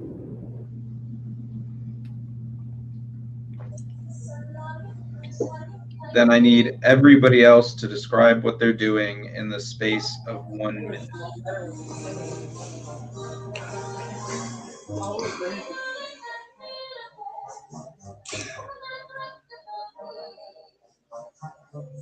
Gil is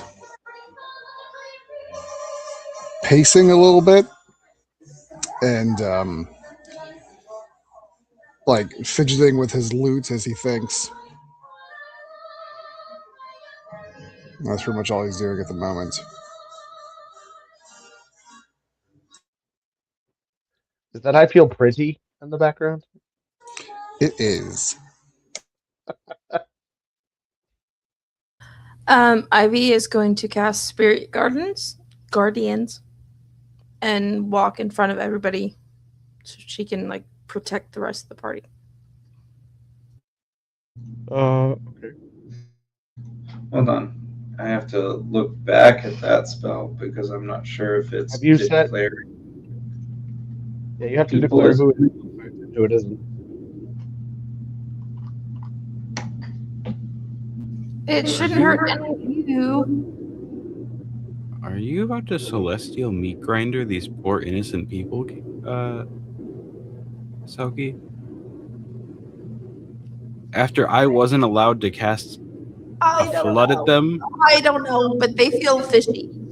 Okay, with you casting this, as you cast Spirit Guardians, you need to declare which creatures are affected by it and which creatures are not. Oh boy. What? Yep. Yep. Dave You get to make that determination. But you can only make that determination when you cast the spell. Mm-hmm.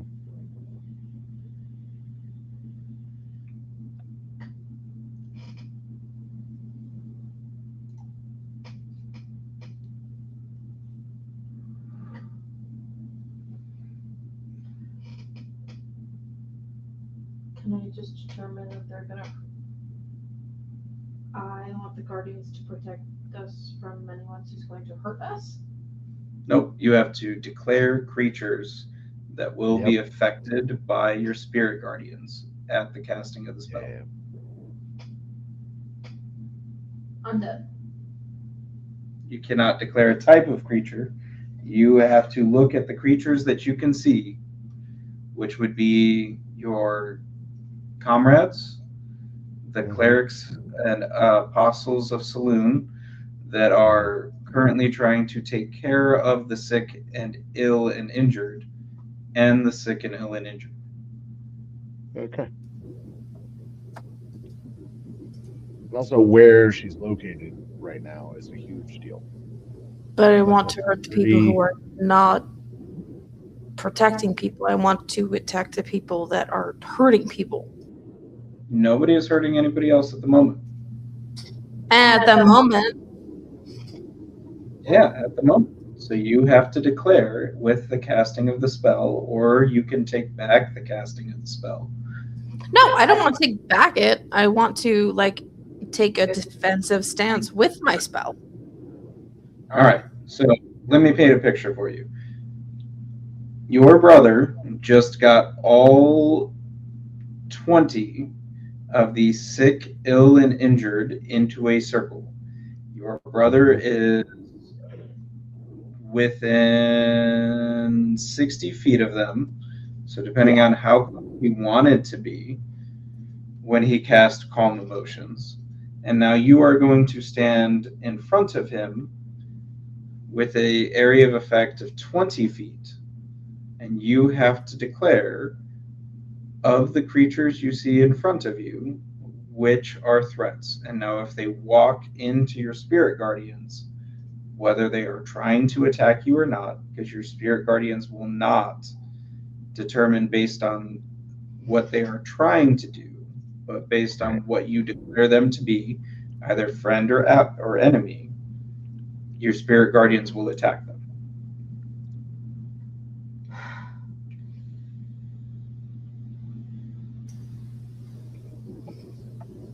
Okay, well then can I just retcon that? And can I just cure wounds to people that they're helping? You can certainly try to cast Cure Wounds. I don't think I like your tone of voice. That sucks. Hey. Y'all heard that right? Mhm.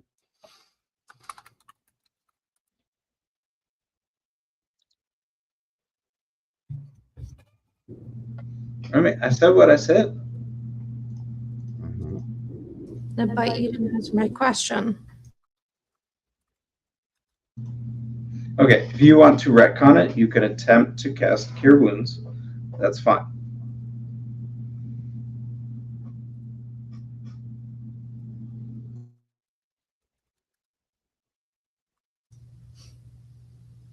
I'm just gonna hold my turn and action because all of a sudden I'm really scared of where this is going.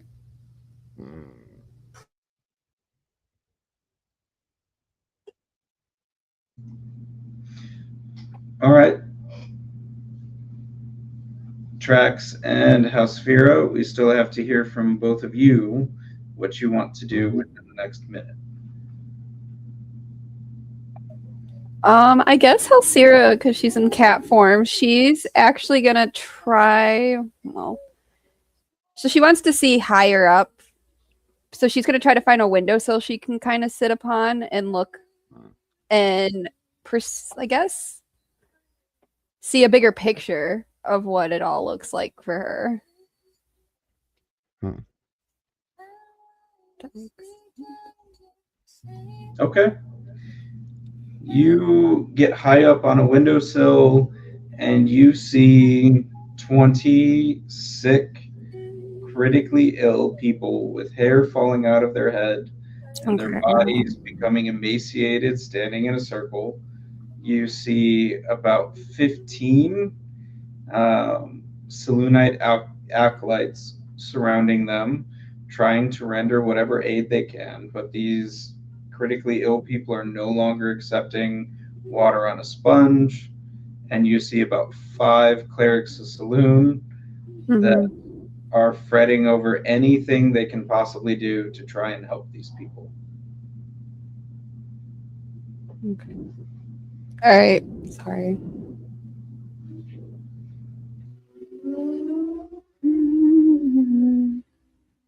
Is there anything else you would like to do with your minute? No, I don't.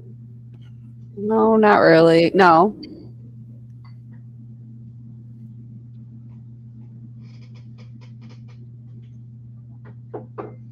All right, Trex. You have about a minute. What would you like to do? So I would say that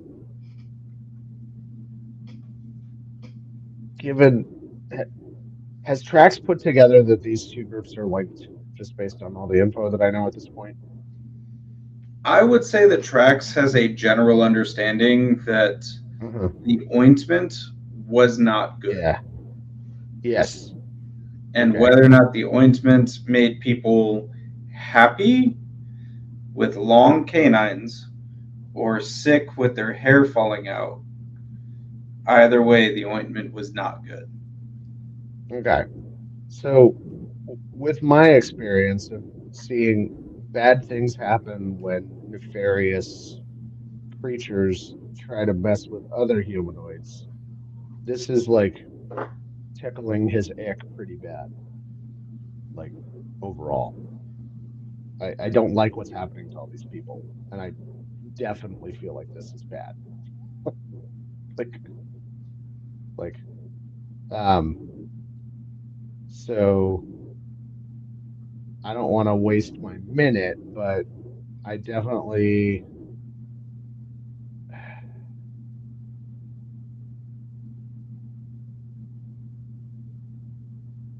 yeah, I have a bad feeling about what's going to happen when this spell goes down.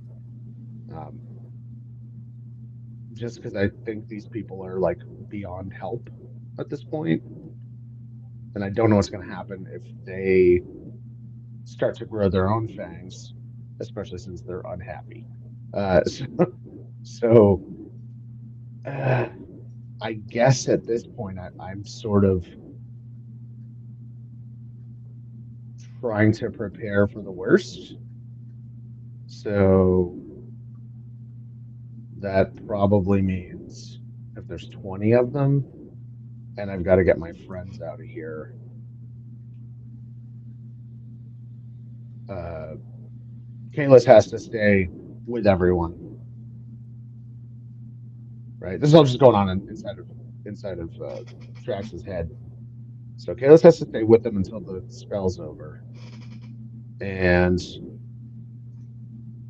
the acolytes, maybe I'm gonna start like asking the acolytes to like move back upstairs and maybe go help some of the other people upstairs. We'll see if the spell has its effect. That kind of. I'm gonna try and start persuading.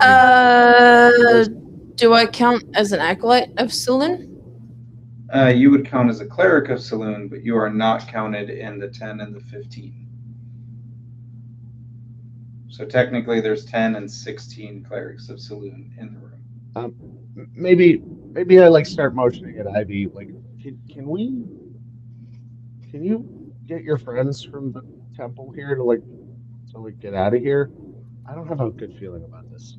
Like, and so I'm gonna set my shield down, and I'm gonna like loosen up my great sword in the scabbard a little bit there. Like I took it with me inside because I was expecting to be able to defend the church from anything that came by.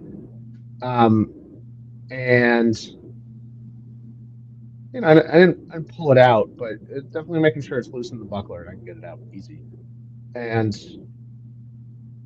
like I sort of want to get people moving upstairs because I don't know what's going to happen down here.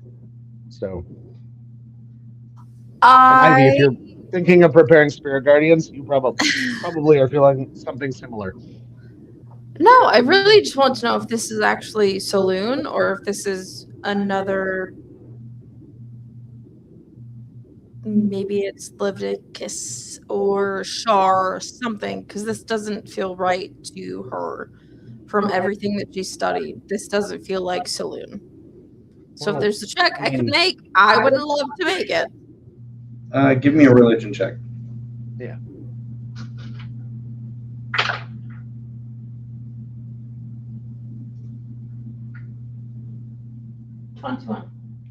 What is going on, you know empirically.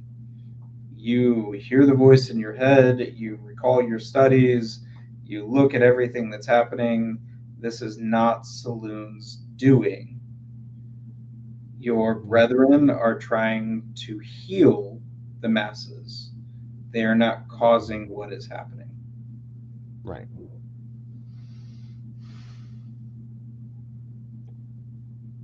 Taryn, have I, in all of my work with my patron, have I seen anything like this? It seems like it would be keeping my Ever G. seen anything like this before? Okay. Not even with like the illithid issues that we saw. No, this is I mean, new. that's how fast moving this is. Like this gets me thinking. Anyway, yeah, I'm really concerned about these people, but I'm more concerned about what they might turn into. This is new Yeah. and Okay. not previously seen. All right, but still freaky. I would say it's probably very freaky. Okay. Yeah, he's definitely on like danger alert and ready to flip some switches if he needs to. So yeah, that's kind of what I'm doing. Like I said, I want to get the innocent people that are trying to help like out of there. So hey, let's see if the spell works. Come on. Like that kind of a thing, and just see what I can do to get them out. I mean, it's kind of persuasion, kind of deception. You're calling which one you want me to roll, but like these people shouldn't be down here when that spell stops. And while he's talking to these people about getting them out, Ivy would 100% look to Halcyon and Kalis and be like, hey, this ain't right. Do something about it. I'm currently holding everything still for their brains. I just did a really weird accent right there. I don't know what that was. It's fine. Halcyon, any response? She hisses.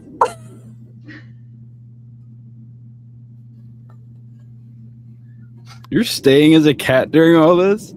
I don't know what else. I mean, I can transform into a bear, but I don't know why I would do that right now. Do it. I don't feel like All right. I it's feel necessary okay. yet. Okay, hold up. Team timeout. I feel as though this entire session is just talent testing all of our trigger fingers. Because for the past hour, I've been looking at my strong 3rd level spell slot that can do AoE damage. And the only reason I haven't is because we're in A church. Ivy's church. Yeah. Like, Who said it was my church? It's a the saloon church. one. yeah, this is the Temple of No, Saloon. no, it's not. You legitimately said it wasn't. Yeah, he did. I thought he No, did. He did. no, He did from the beginning. No, I took the no, bounty. read in between the lines. Nope. I took the quest for the Temple of Saloon. That was the quest. This is the Saloonite Church. This is the Saloonite Church within Twilight's portal. These are Yeah. clerics of Saloon. So Excuse me, sorry. you that are need to doing get their your best friends to out of help here. out. Selkie, you need to. This is where you've been Ivy. studying. Ivy, get your friends out of here. If this goes bad, it's not good. And this would be where I need a persuasion roll. I don't care who gives it. Do I know anybody in the church? Yes, you know everybody by name. So then what can I do to make them stop? Persuasion roll. Oh, good lord. If you have to be the one that makes the persuasion roll. Do it. I only have a +1. I'm Roll gonna roll good. a regular one. Yeah. What's happened to mine? It needs to be Ankh with guidance. Nope. Not Oh, me. that was a 6. That's not a good roll. Ankh. So what we're saying I should roll persuasion is what you said? Yeah, Yeah. you're the one who's not focused on keeping these people chilling. Okay, so yeah, Gil's just basically freaking out. Gil's gonna start playing his lute. Okay. Tranquilo.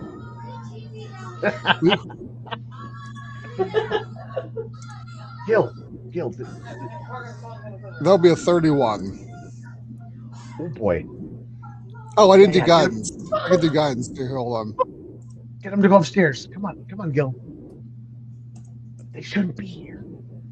That's actually Sideways. a 35 because I got a 4 on my guidance. Wow. You're welcome. Oh my god, that's awesome. Unk spins this wonderful tale. You know what? For 35, you tell me how you want to persuade these caregivers and clerics who have vowed to care for the sick and downtrodden to abandon their patients. Okay. However you say it, it's going to pass. But I want a story. I need you to trust me. What is happening here, I do believe, has a cause out there. And whoever stays here, as soon as he, as going to point at Kalis, stopping them from being affected, it is going to be very bad for everyone. It is in all of our best interests to leave this room, bar the door behind us, so that we can save them by not letting them kill us or force us to kill them while we fix it somewhere else.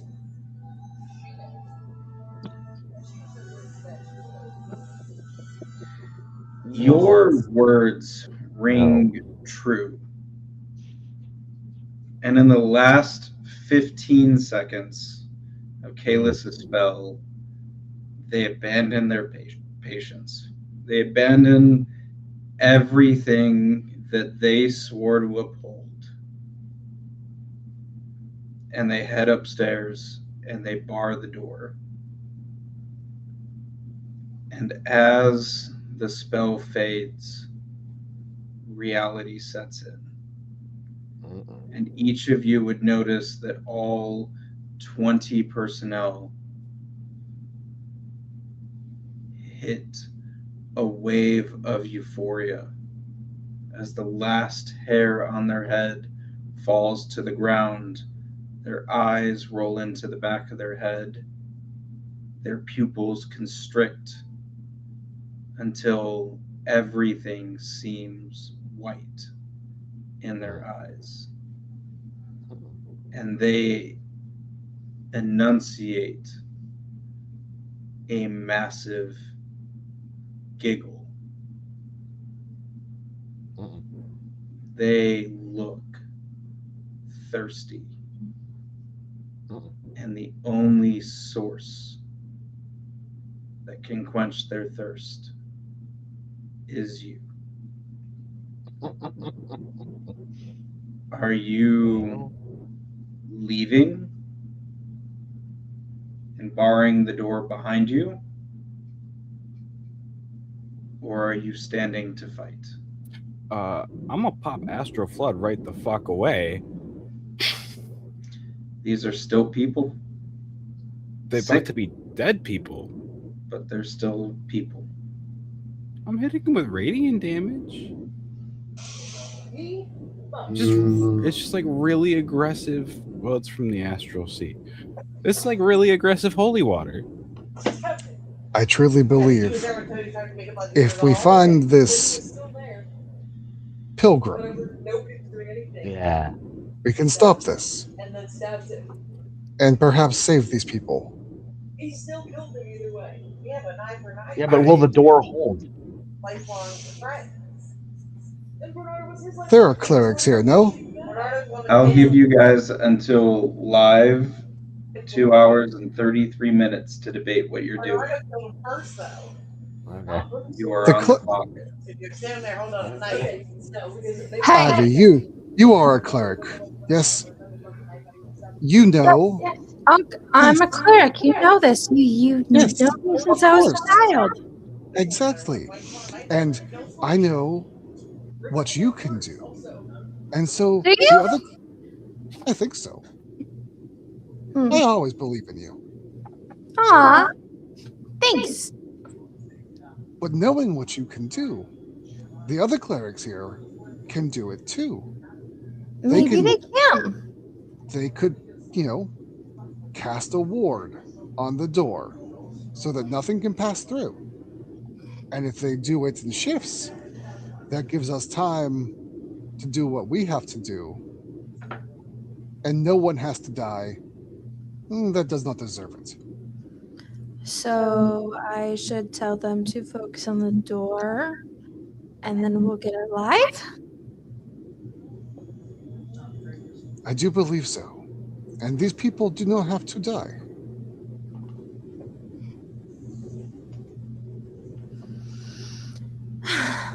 I don't know if we can save them. But I want to save them. I do too, but we got to make a decision. Do we want to get going, or are we going to stay? I don't want to leave these people. Well, they're going to want us for dinner in a few moments. Really? And as you are talking, Yep. they disperse. They find multiple avenues to leave this room, and they are spreading throughout the church. Oh boy. None of them stand to face you, but the giggle pervades. And that They get upstairs. is where we will call this a session. Oh no. I'm so mad at you right now. I love you, but I don't like you. That's great. I'm gonna start battling cat. I'm gonna have to transform into something else. We're not fighting anything right now. All We I'm ran saying away. They ran away from I us. could have shaved off an hour of this session with one spell. Yeah, but that wasn't allowed. No, because these people are too nice. Ethically correct people. I'm out here just trying to get shit done. To be honest, Calling me out. to be honest, if no, you you went on a and Tim murder both stopped spree, me. this would have ended an hour ago. Tim This stopped me was too, so all it's not I just you. And if was it that? makes you feel better, We can do Plan B next time, which is murder everything. Yippee! But next time, Murder murder homos. everything won't be the right answer. Debatable. Eh, I am He's not on to that. it, guys. Oh my god. It depends on how I'm feeling in 2 weeks, Talon. It might I be am the only answer. consistent with my inconsistencies, and you know those, Justin. And I might choose violence again in 2 weeks.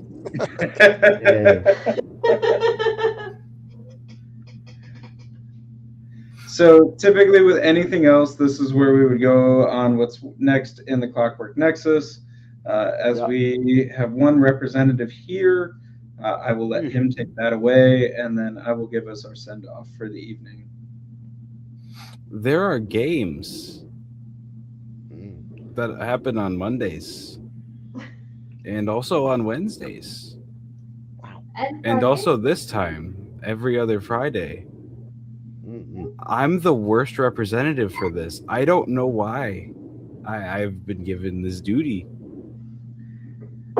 So I'm not sure what's going on next week. I know that Something. the Monday after this upcoming Monday, we have Northern Cross, where you will see Selkie and I playing. I know that there is a game the following Wednesday. Tim, is that your Threads of War game? Midnight City Royale. Midnight City Royale. And then the following Friday, you will see us back here, where my players can find the truth of their folly as I pull from popular cult references and throw them into a D&D campaign. Without further ado, thank you Good first everybody for session. watching. I love it. And thank you for listening to my terrible upper respiratory infection voice. And I hope you guys all enjoyed. Again, without further ado, have a wonderful evening and good night. Good night.